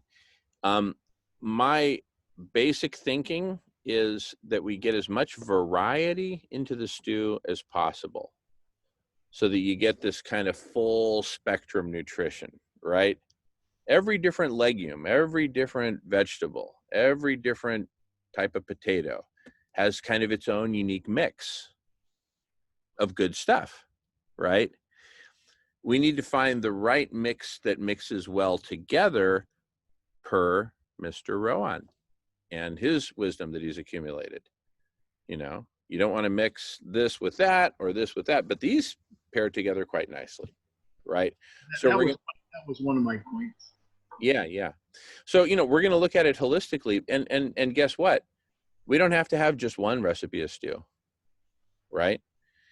We might, in a certain part of New York City, Queens, where there's a lot of folks from the Caribbean, it might be a lot more spicy and a lot more, it might have a lot more oomph than, some place in the Midwest where everything's kind of relatively flat, and that's how they like it. Hey, if that's how you like it, that's how you like it. Okay, who are we to judge, right? My sisters and brothers from Jamaica may not be too psyched about it, but you know, that's Yeah. why, you know, and we can mix it up, right? And we can have different varieties. So even in your most boring, you know, Iowa Corn Belt town where most people want just plain Jane, whatever, we'll still have a couple other options. And, you know, we'll get it dialed in. We'll just get it dialed in, right? So that everyone's happy. Flavor will be a big selling point. You'll need to, you said, flavor it geographically. You know, that's why I like the idea of having different churches participate, because every church has a big kitchen, a big industrial kitchen, because they got to be able to feed the whole congregation, you know, on the few days of the year when everybody comes, right? So it's big, number one. Number two, they are trusted by their flock, right? You know, so, you know, if Rowan and I show up and start knocking on doors in some, you know, neighborhood somewhere where they don't know us and we say, hi, we want to feed you, they'll be like, who the heck are you? Are you guys like, you know, Jehovah's Witnesses? You know, who are you guys? You know, but if their own people, if their own pastor comes, hello, oh yes, Father, come in. What do you need? What do you need? Well, we want to bring you food. Well, great. Thank you. Right? How much does it cost? Nothing. It's a gift. Even better, right? Who's going to say no? So let's work with the churches and listen to this. What we can do, we can take that 40 tons and even break it down into quarter ton, half ton slices. A quarter ton is still over 500 pounds. That's a lot of lentils for any church. All right. Well, what's a tenth of a ton? 100 kilos, 220 pounds. Just lentils. It's still a lot of lentils. Okay, fine. A tenth of a ton. 40 tons divided by a tenth of a ton is 400. We can hit 400 different churches of all different faiths, right? The Muslim churches, I'm super psyched to see what they cook up, right? And my feeling is it's going to look and taste and smell different than what the Catholics cook up, than what the Jews cook up, than what the Baha'i cooks up, right? Than what the Buddhists cook up. It's going to be exciting. What we're going to be saying to the world is all colors, all faiths welcome, right? We've had enough separation of black versus white, right? Among other things, 3 out of whatever. You look with Rowan, Silas, and Melvin, we got awesome representation, right? For starters, I'm happy to be there if I fit. I don't know if I'm qualified to be one of the wise elders, but you know, hey, if called upon, I'll serve, right?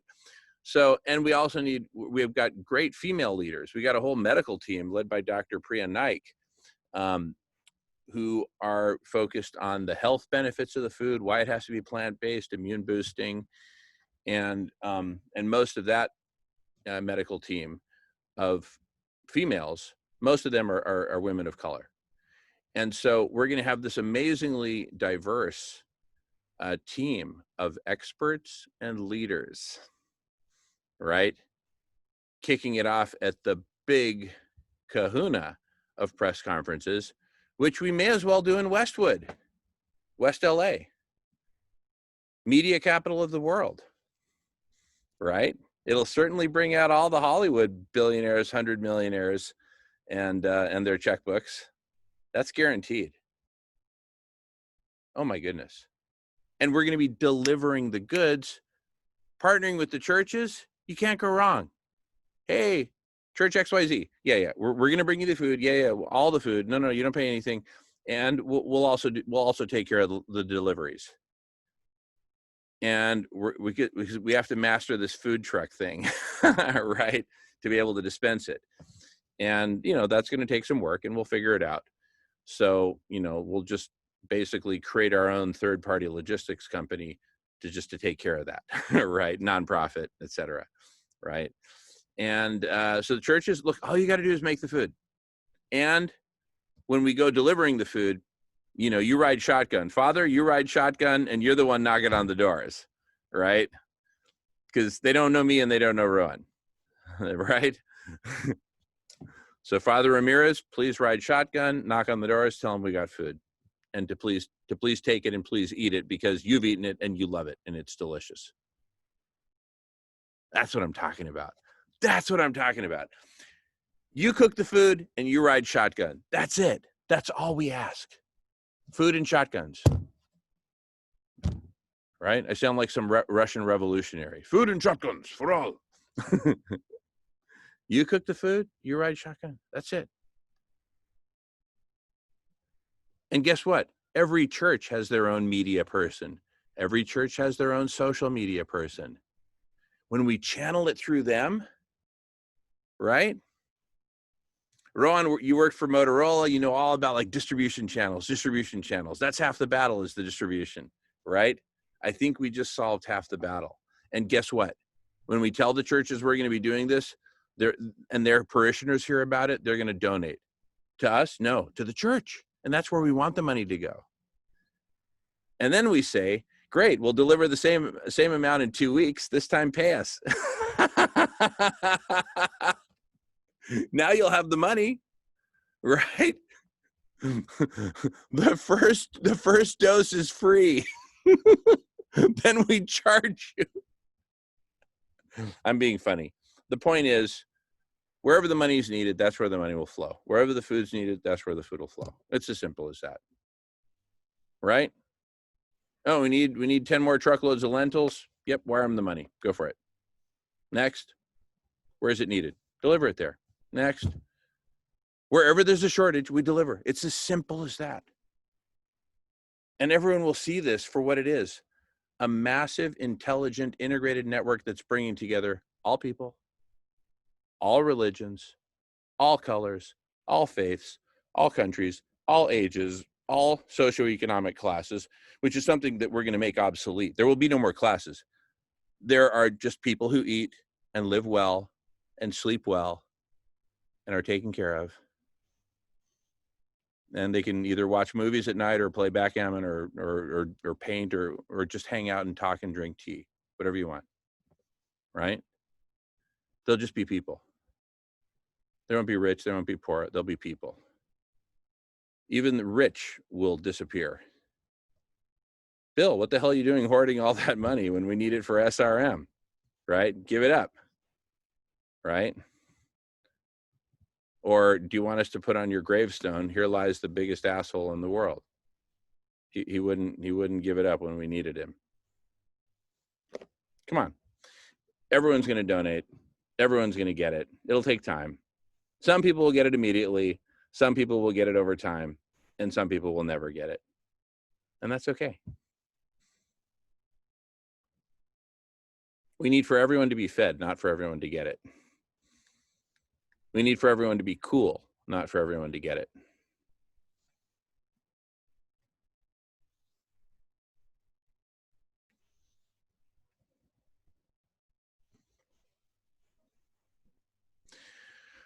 All right, I think we got this figured out. So let's start by calling up all the churches, all the religious, organizations, all up and down the West Coast, because that's how we're going to bring peace to Portland and Seattle and prevent the next wave of LA riots, by bringing out the churches and bringing out the food and saying, look, it's time to eat. Everybody sit down, chill out, eat up, and let's talk about this. That's it. Everyone sit down, chill out, eat up, and let's talk about this. Everyone sit down, chill out, eat up, and let's talk about this, right? Like, let's just say one day Marco and I get in some big argument and we're like really angry. It's a big misunderstanding. What we need to do is just sit down and break bread together and have some stew and talk it over, right? You can't hate somebody who you're breaking bread with. You just can't do it. You can't sustain it. It breaks down all those barriers. that's what's going to happen to humanity as a whole. We're all eating the same food. We're all in this together. Why did I hate you? I forget. Right? Now that we're all taken care of, can we just like chill out and stuff? Does it matter what happened in the past during that 10,000 years of insanity? We all went crazy. Let's all make our apologies and let's all forgive each other.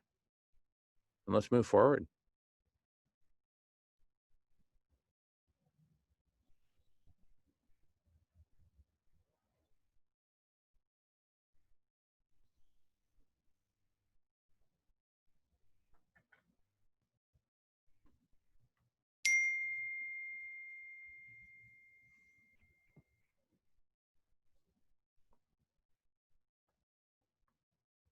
That's it.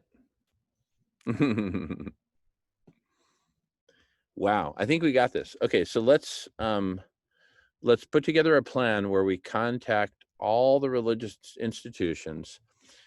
Let's figure out what we want to say. Let's have a letter that we send to all. I think a mailing campaign would be perfect, because then we can mail them all snail mail. They open their mail. Why? Because half the envelopes have checks in them, so they don't recycle any. They open their mail. They'll open their mail. And it's also, that's the old school way to do it. And these are old school folks, right? So we're going old school to old school. We're going to send them a proper letter, right? Dear Father Ramirez, we are and let's figure out who we are, right? We are the Conversation. We are the Interfaith Vegan Alliance. Who are we? Well, let's figure that out, right? We are blank, and we are here to facilitate, to do our part in the feeding of everyone. And we'd like to ask if you'd be willing to play a part in it as well. Here's the deal. We bring you the food. We bring you all the food. You cook it up into a stew, whatever stew you want that meets these guidelines. 100% plant-based, got to have minimum this many grams of protein per unit, per pint, per calorie, whatever. We'll get all the metrics down. See, that's the cool thing about having all these engineers in the house, right? we get to make sure that we get our numbers down. And we say, this is it. And, here's a bunch of recipes that are kind of basic recipes. But, you're an Ethiopian church. You may want to do it Ethiopian style. Spice it up, right? Go for it. Here are the standards in terms of hygiene. Here are the standards in terms of temperature. Here are the standards XYZ, right? That's it. And we have good Samaritan laws to protect us. Not that we're going to need them, because it's going to be 100% hygienic. We're going to test everything. We're going to do lab tests, this and that, Petri dishes, whatever it takes, right? We're going to do it right. We're going to do it right. And we're going to get every religion up and down the very diverse West Coast. One of the cool things about the West Coast is we finally get to crack into the Asian markets, which have been the least represented in the conversation, right?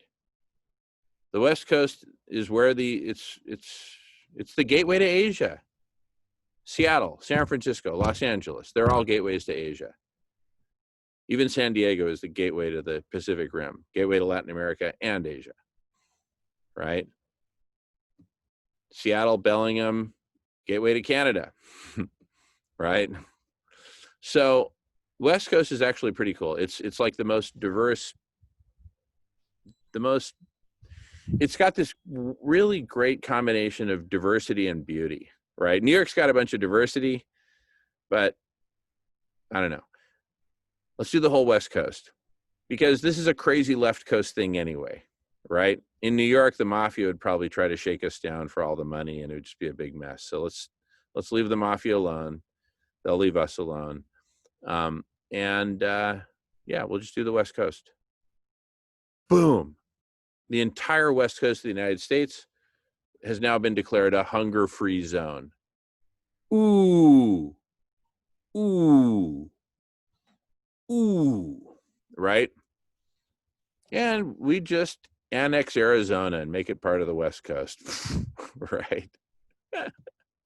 Because we got so much firepower in Arizona that we might as well just do it. So West Coast, Southwest, and then we just go from there. And then we tear our way down the Rio Grande Valley, right? Where they're suffering some of the worst pandemic outbreaks and everything because people are still milling around trying to get food. Stay home, we'll bring you the food. Boom. We put out the fires in the Rio Grande Valley. We put out the fires in New York City. We put out the fires in South Florida, right? We're like the new Ghostbusters, right? We feed people and we stop the spread of the pandemic. I mean, we're going to be giving speeches everywhere. Everyone's going to be inviting us to give a speech at their inauguration. New Orleans, check. Miami, New York, London, right? Lagos, Joburg. It's going to be super cool. And then Silas is going to take us to India, where he's a rock star, right? India. Yes, India. What? No more, hungry kids on the streets of Calcutta holding out their hands saying, please, please, I'm hungry. No, you're not. We got food trucks.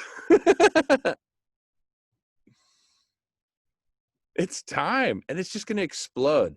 Let's do the whole West Coast. So what is the letter going to say? Hi, we are blank. We still got to figure out who we are. I'm thinking optics here, right? And maybe it's vegan interfaith. Why not? Hi, we're not asking you to become vegan. We're just asking you to participate with us in delivering a universal plant-based stew to everyone. And it just so happens that we cannot include milk or meat, or dairy, not for religious reasons or anything like that, but it would spoil. It would spoil the whole thing. It would spoil the whole thing. Look at the double entendre. From a microbiological standpoint, it would spoil the whole thing. But more importantly, murdering that cow would just spoil the whole thing. To spill its blood into the stew, no, we want blood-free stew, right? No blood in the stew, no blood anywhere, please. No violence. This is gonna be a non-violent stew. And that'll start to work on them. But the big thing is this. Listen, we're contacting every religious institution on the West Coast that has a kitchen. That's it. We're contacting every church, synagogue, mosque, temple, XYZ, right? If you pray together and you got a kitchen, we want to talk. We got about 200 pounds of lentils, 400 pounds of whole grain rice, 500 pounds of potatoes, and yada, yada, yada. We got a whole bunch of stuff we'd like to deliver to you. Are you interested? Well, who else is in? And this is where we start with some anchor tenants. Let's get some badass anchor tenants, right? I want a lead mosque, a lead synagogue, a lead Catholic church. Boom, boom, boom, boom, boom. And then we say, here are all the places of worship that have already signed up. And here's their email addresses and phone numbers, and they welcome your call, right? So Father Ramirez will see, wait a second, Father O'Shaughnessy has signed up, right? From the Edmonds Catholic Diocese, from the Seattle Catholic Diocese. Yes, Father O'Shaughnessy, this is Father Ramirez. Yes. Yeah, I just got this letter, da-da-da-da. You're in? Yeah, uh-huh. But what about this whole vegan thing? I don't know. And Father O'Shaughnessy will explain to Father Ramirez why it's actually okay to serve a plant-based stew. Bacteria, this, that. We don't want to kill anyone. Well, we certainly don't want to do that. Okay, well, shit, I'm not vegan, but I really, I'm listening to what you're saying, Father, and I don't see anything wrong with it. Okay, we're in. Okay, great. Thanks. Reply, dear Mr. Williams, thank you so much. We accept. We're in.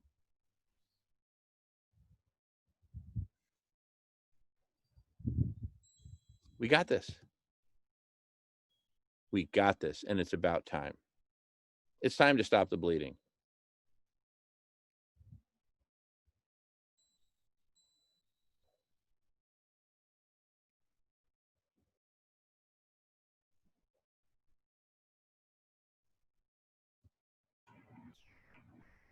Well, I am impressed with what I've heard so far. I will definitely be meditating and putting the energies out into the universe to bring this to reality. I do have to jump off and give my wife some home time. Thanks again for the invite. I appreciate it. I am definitely down with this vision because it's necessary, it's needed. Too many people go to bed hungry each night. And I would love to see this come to pass on my little island of Jamaica, where everybody goes to bed with a full stomach. That would be wonderful. It will happen. It will happen. Yes. It will happen. And So- you will lead the press conference in Kingston. Oh boy. I'm killing. The whole country will be watching. Mm. Everyone will be there. And Jamaica will never be the same again. Never be the same again. Never. Ever. No country, no town, no city will ever be the same again. Yes. This is the moment when humanity turned it around. That's it. Because politics so strangled the people into poverty that it's chaotic on the island as a result of the politics. And the people are in survival mode. Yeah. And so they prey on each other. They prey on the foreigners coming in. And if we can feed them. That's it. That's all they need. Yeah. Jamaica went through its dose of anarchy in the early to mid 70s. Jamaica's had quite enough. It's time for peace, stability, health, wellness, community, love, compassion, healing for Jamaica. Yes. I applaud you guys. I am with your vision. Thank you so much. Thank you, Mr. Rohan. And thank you so much for spending 2 hours and 40 minutes of overtime on top of 4 hours of presentation and leading. You're welcome. You are a very generous soul, and I thank you for it. And thank you for being open-minded and open-hearted and hanging in there with us. And warm regards to your family, and give them our thanks for being so generous with you. Thank you, and same to you and your family. Thank you so much. Thank you so much. See you soon, brother. Take care. Bye.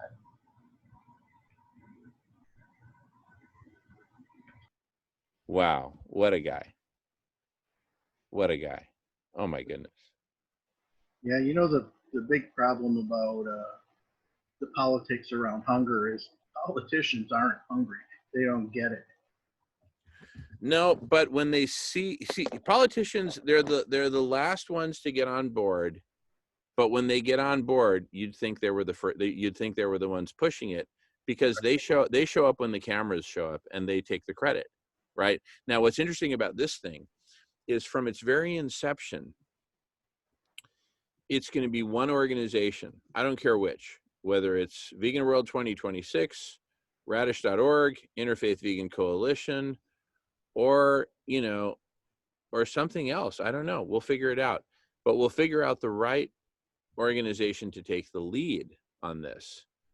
And once word starts getting out that we're looking for such an maybe it's just food healers. Let's just do food healers. Hi, we're food healers. Right? Chris, how you doing? Good to see you. You're kind of rotated 90 degrees.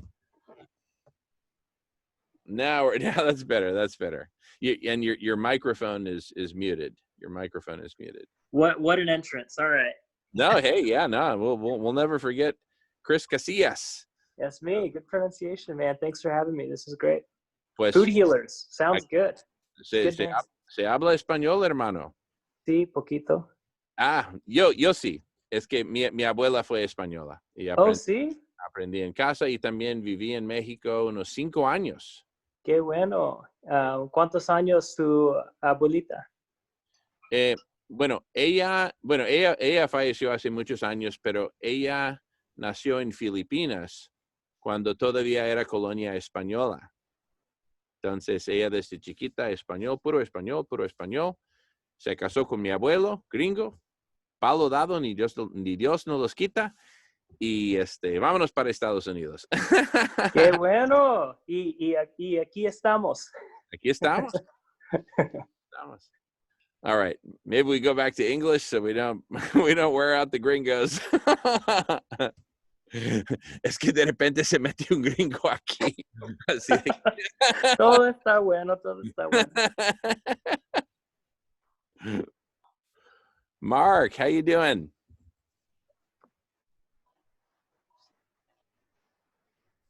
All right.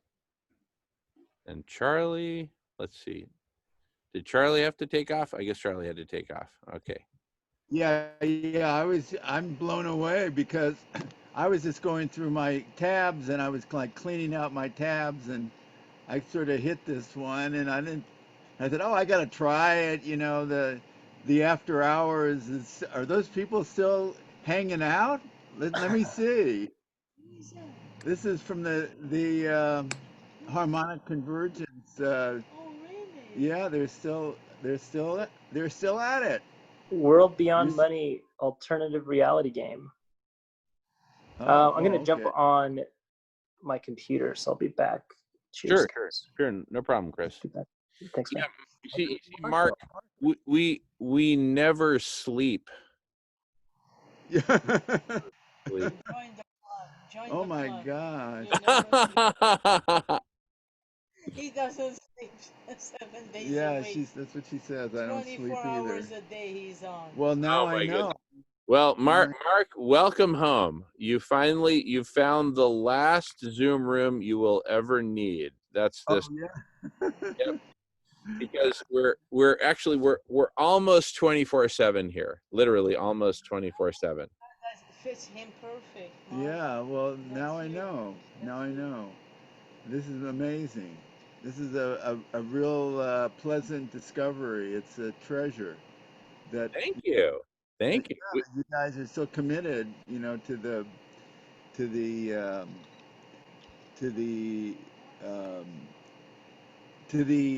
what is it? The dream. Is it a dream or is it a reality? It's both. They finally met in the middle of the bridge and they gave each other a big wet kiss, and it happened tonight. It literally happened tonight. Yeah. Oh, maybe it was something to come in tonight. Maybe there was something guiding me here. I don't doubt it. Tonight we finally broke through, actually, and we took it all the way to an integrated strategy that's gonna cover the entire West Coast for starters.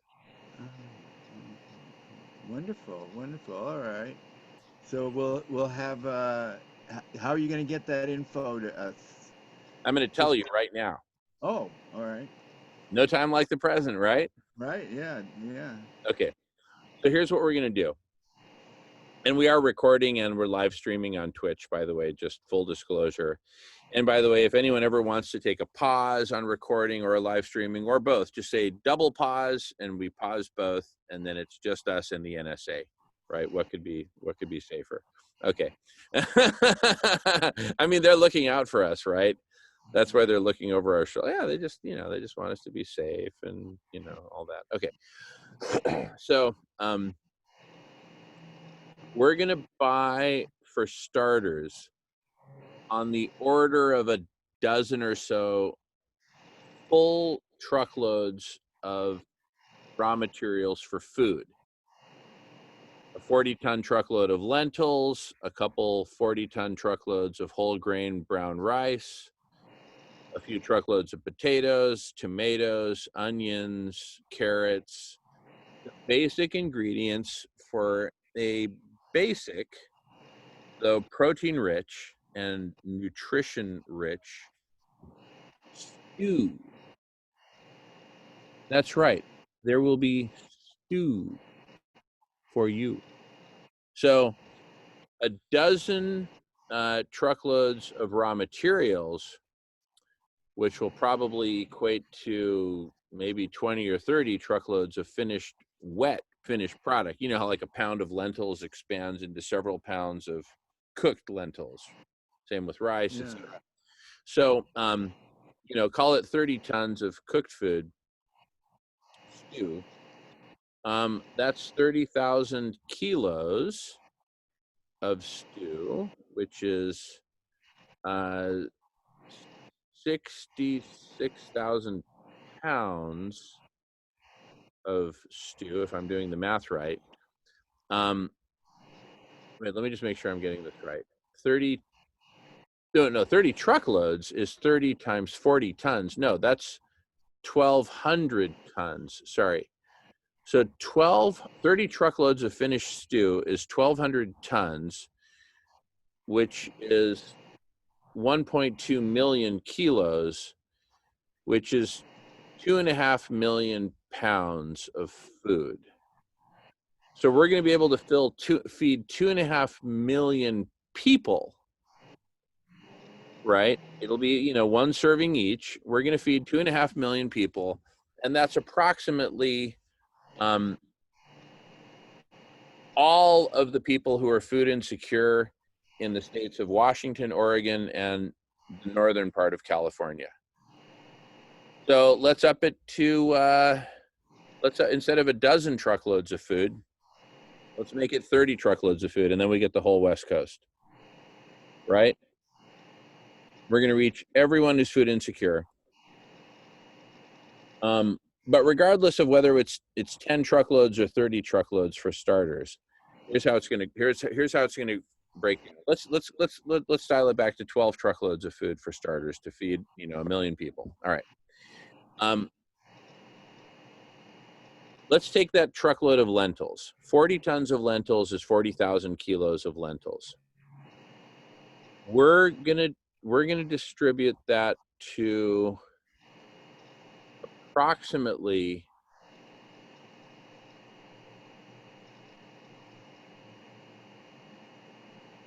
let me get this right.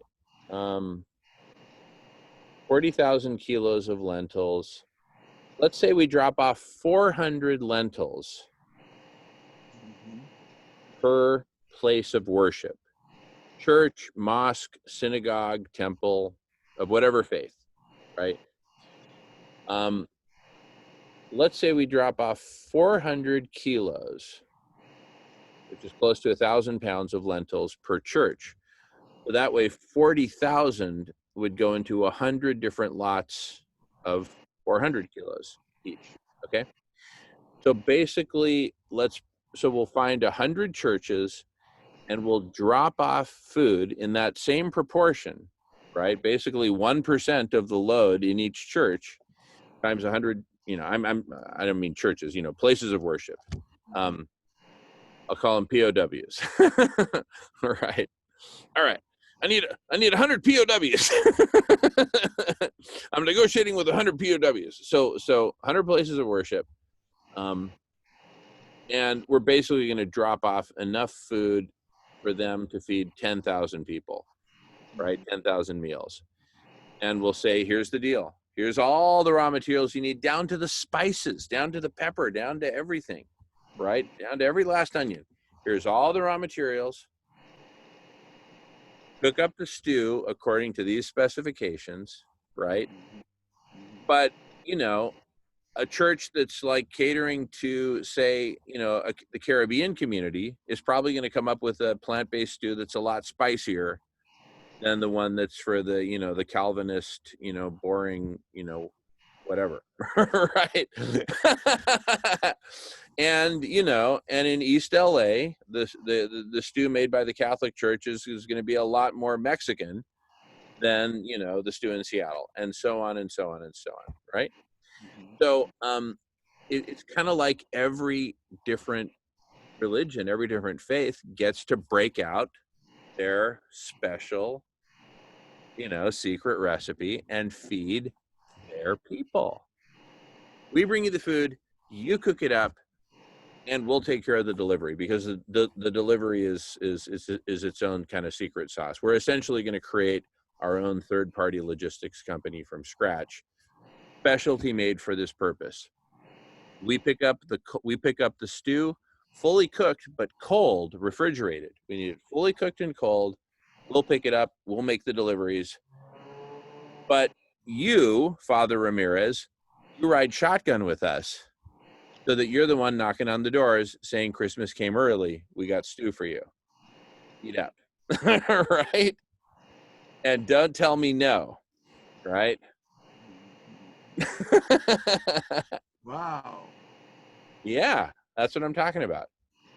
That's what I'm talking about. So they'll do the advertising or the promotion or get it the word out. Listen, they'll do all that and then check it out. Their parishioners, their flock, will say, hey, can we contribute? And they'll say, sure, right? And that's how we get the cycle going, right? Wealthy parishes will get lots of money, or maybe it'll be the other way around. I don't care. It all goes to the same place, right? And we start the cycle going, and we permanently eradicate hunger on the West Coast of the United States. And we make it a simultaneous launch across all these different cities, right? We launch it all on the same day, right? And so it becomes a national story from the get-go. And the logistics. The logistics, you actually happen to be talking to the former manager of logistics development for the richest cement company in the world, Cemex of Mexico. Oh, okay. We'll take care of the logistics. You can do that. That's in your wheelhouse. That's right in my wheelhouse. Okay. Here's a great thing, Mark. We have so many people connected here. Everything's going to be covered, no doubt. Cool. And this isn't. We're not talking about someday in our twilight years. We're talking in months. Weeks.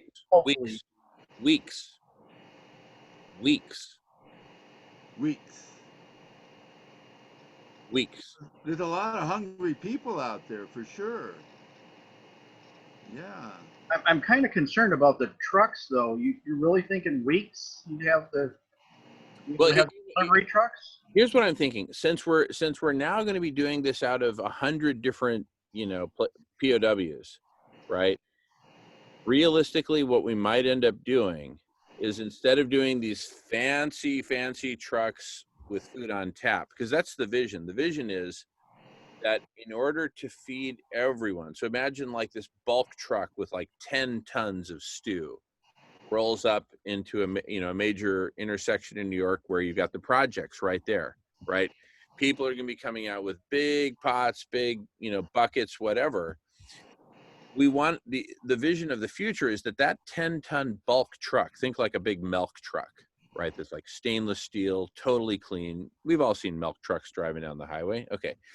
So like that, and there will literally be this beautiful stainless steel spigot that when you turn it, it actuates an electric motor that drives like a giant corkscrew that pushes the stew corkscrew style and extrudes it out the nozzle, right? Because it's stew, it's thick, it's hearty by design, right? We're not delivering some watered down bullshit. This is thick, hearty stew that you scoop it with a big spoon and hold it upside down and it doesn't fall off, right? The real deal. It'll stick to your ribs and it'll put hair on your chest. It'll stick to your ribs and it'll put hair on your chest. That's what I'm talking about. Like the real stuff that your grandma would have made and said, "Eat up, boy. Eat up, boy." Right? All right.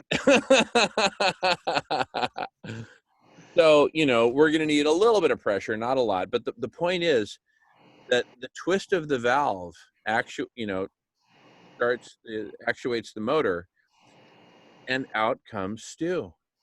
And it's going to look like magic. So, Marco, in answer to your question, here's what I'm thinking. We're going to get exactly one truck that has that system built into it, because that's going to be a feat of engineering unto itself. I mean, unless there's some truck ready made for it, we're going to have to design it from scratch and figure it out. And, but we'll get it done. But we only need one of them. Why? We only need that. That's the money shot. is when we do the press conference, whether it's in downtown LA, downtown San Francisco, downtown Seattle, or downtown Portland. Maybe we do it in Portland just to be able to, quench the violence by feeding everyone. So maybe we do the money shot in the press conference in Portland. And so we'll have all the speeches with Rohan, Dr. Silas Rao, Melvin, myself, whoever needs to be there, right? The whole medical team, all the nutritionists and experts and everything, because they'll have their say, and the mayor of Portland.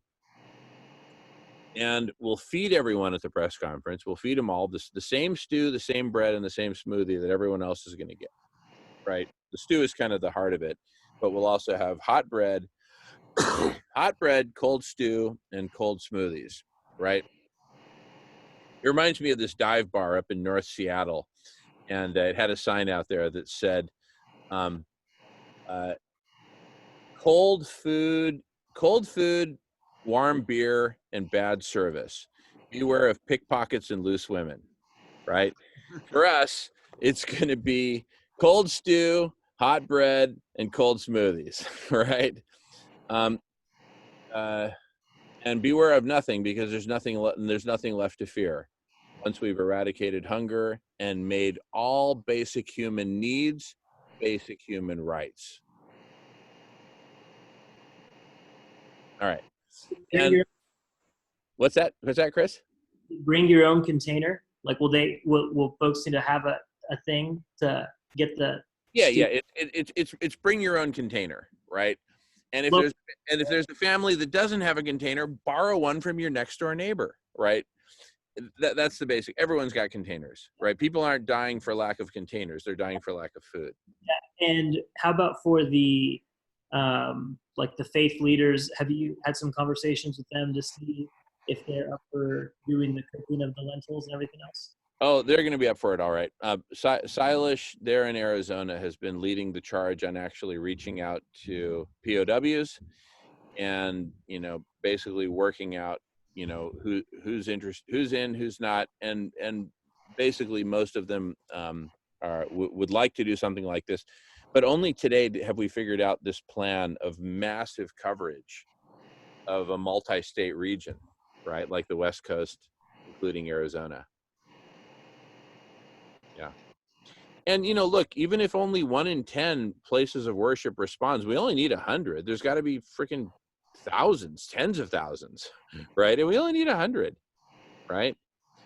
So we'll do a mass mailing campaign, snail mail, right? Regular first class stamp, nothing fancy.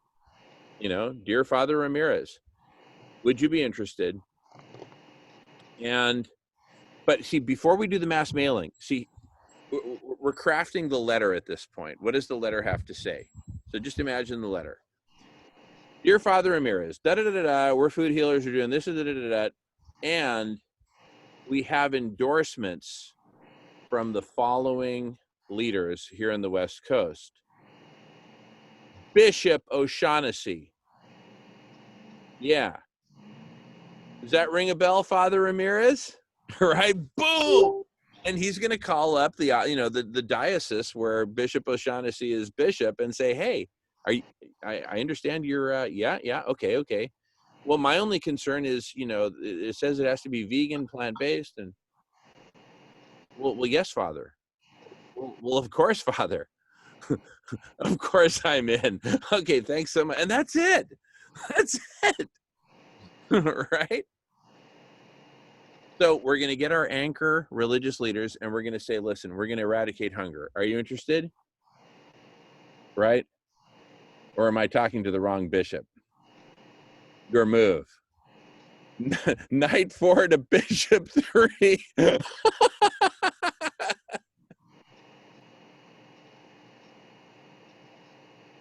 No, yeah. We got this. We got this.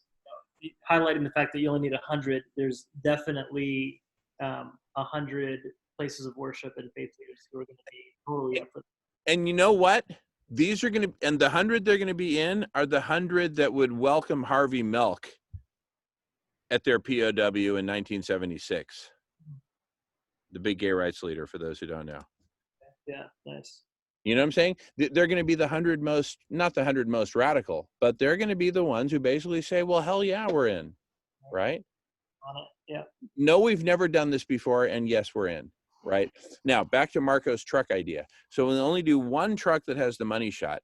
Everything else will be, you know, a 2002 Chevy Vans with big pots and ladles, you know, and hazmat suits and everything else, right? But the money shot will be the extruder truck, right? That will be the money shot. Food on tap. Food on tap will be the new meme.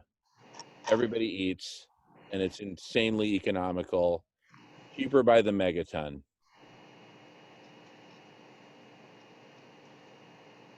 Okay, I'm interested. I'm interested.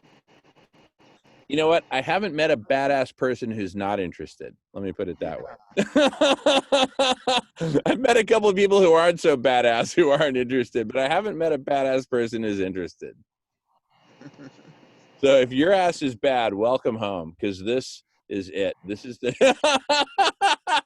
All right, stay tuned in, right? Totally. And speaking of bad, I'm going to be bad if I don't get my ass inside. I've been here for 15 hours hosting. Do you guys think I deserve a break? Full disclosure, I had a half-hour lunch break and another break for 12 minutes and another break for 5. But who's counting, right? Okay. Anyway, after 15 hours, my queen, I think, deserves a little of this old. Yeah. But you all carry on. Seriously, carry on, and because this is a 24-hour all-night block party. Individuals sleep, but the block party never sleeps. All right, I'll be back. Yeah, no, just everyone come and go. Who wants to be host? Marco, Christopher, who wants to be host? Linda, welcome back, Linda. Cool. All right, people. Later. This is great. Now I know it's here. Thank you. Like home. It's like coming home, right? It's a homecoming. It's a homecoming. That's exactly it. And the first thing you do at the homecoming is everybody eats. This is a revolution of food. Everybody gets to eat. No exceptions. All right. It's good to see you again, Mark. Don't be a stranger. I won't. No, I didn't. I had no idea. I mean, Tesba must have led me here or something. Whatever. All right, we'll see you guys later. Great. Thanks so much, Mark. Keep coming. Love and peace, and stay well, and onward. Awesome. Thanks so much, Mark. Okay, bye-bye. Super cool. Hey, so who wants to be host? I can do it for a while. All right, I'll make you host. You want to make me co-host after I make you host, Marco? Yep. All right, you're now host, and let's make sure. Let's see. All right. So co-host. Christopher, you want to be co-host? And Linda, I know Linda's game. All righty. So why is it not working? What's not working? Oh, I know what you got. You have to. Oops. You have to accept it. Yeah, you got to accept first. Yeah. All right. Did it work this time? No. I think you bounced it back to me. So let me go ahead and let me make you host again. 1 second. I think you must have accidentally rejected it or something like that. Yeah, I think I forgot to accept it. Maybe. Okay. All right. Now, gaming, or there we go. Yeah, it worked. Okay, now we're good. We're good. Okay. So do you guys want me to keep recording? Up to you guys. How yeah, I'm fine either way. What? Okay. Chris is cool. All right. Everybody's cool. All right. Okay, so I'm just gonna stop the old recording, start a new one, so we won't miss a beat. I'll just do 5 seconds of station identification. Okay. All right.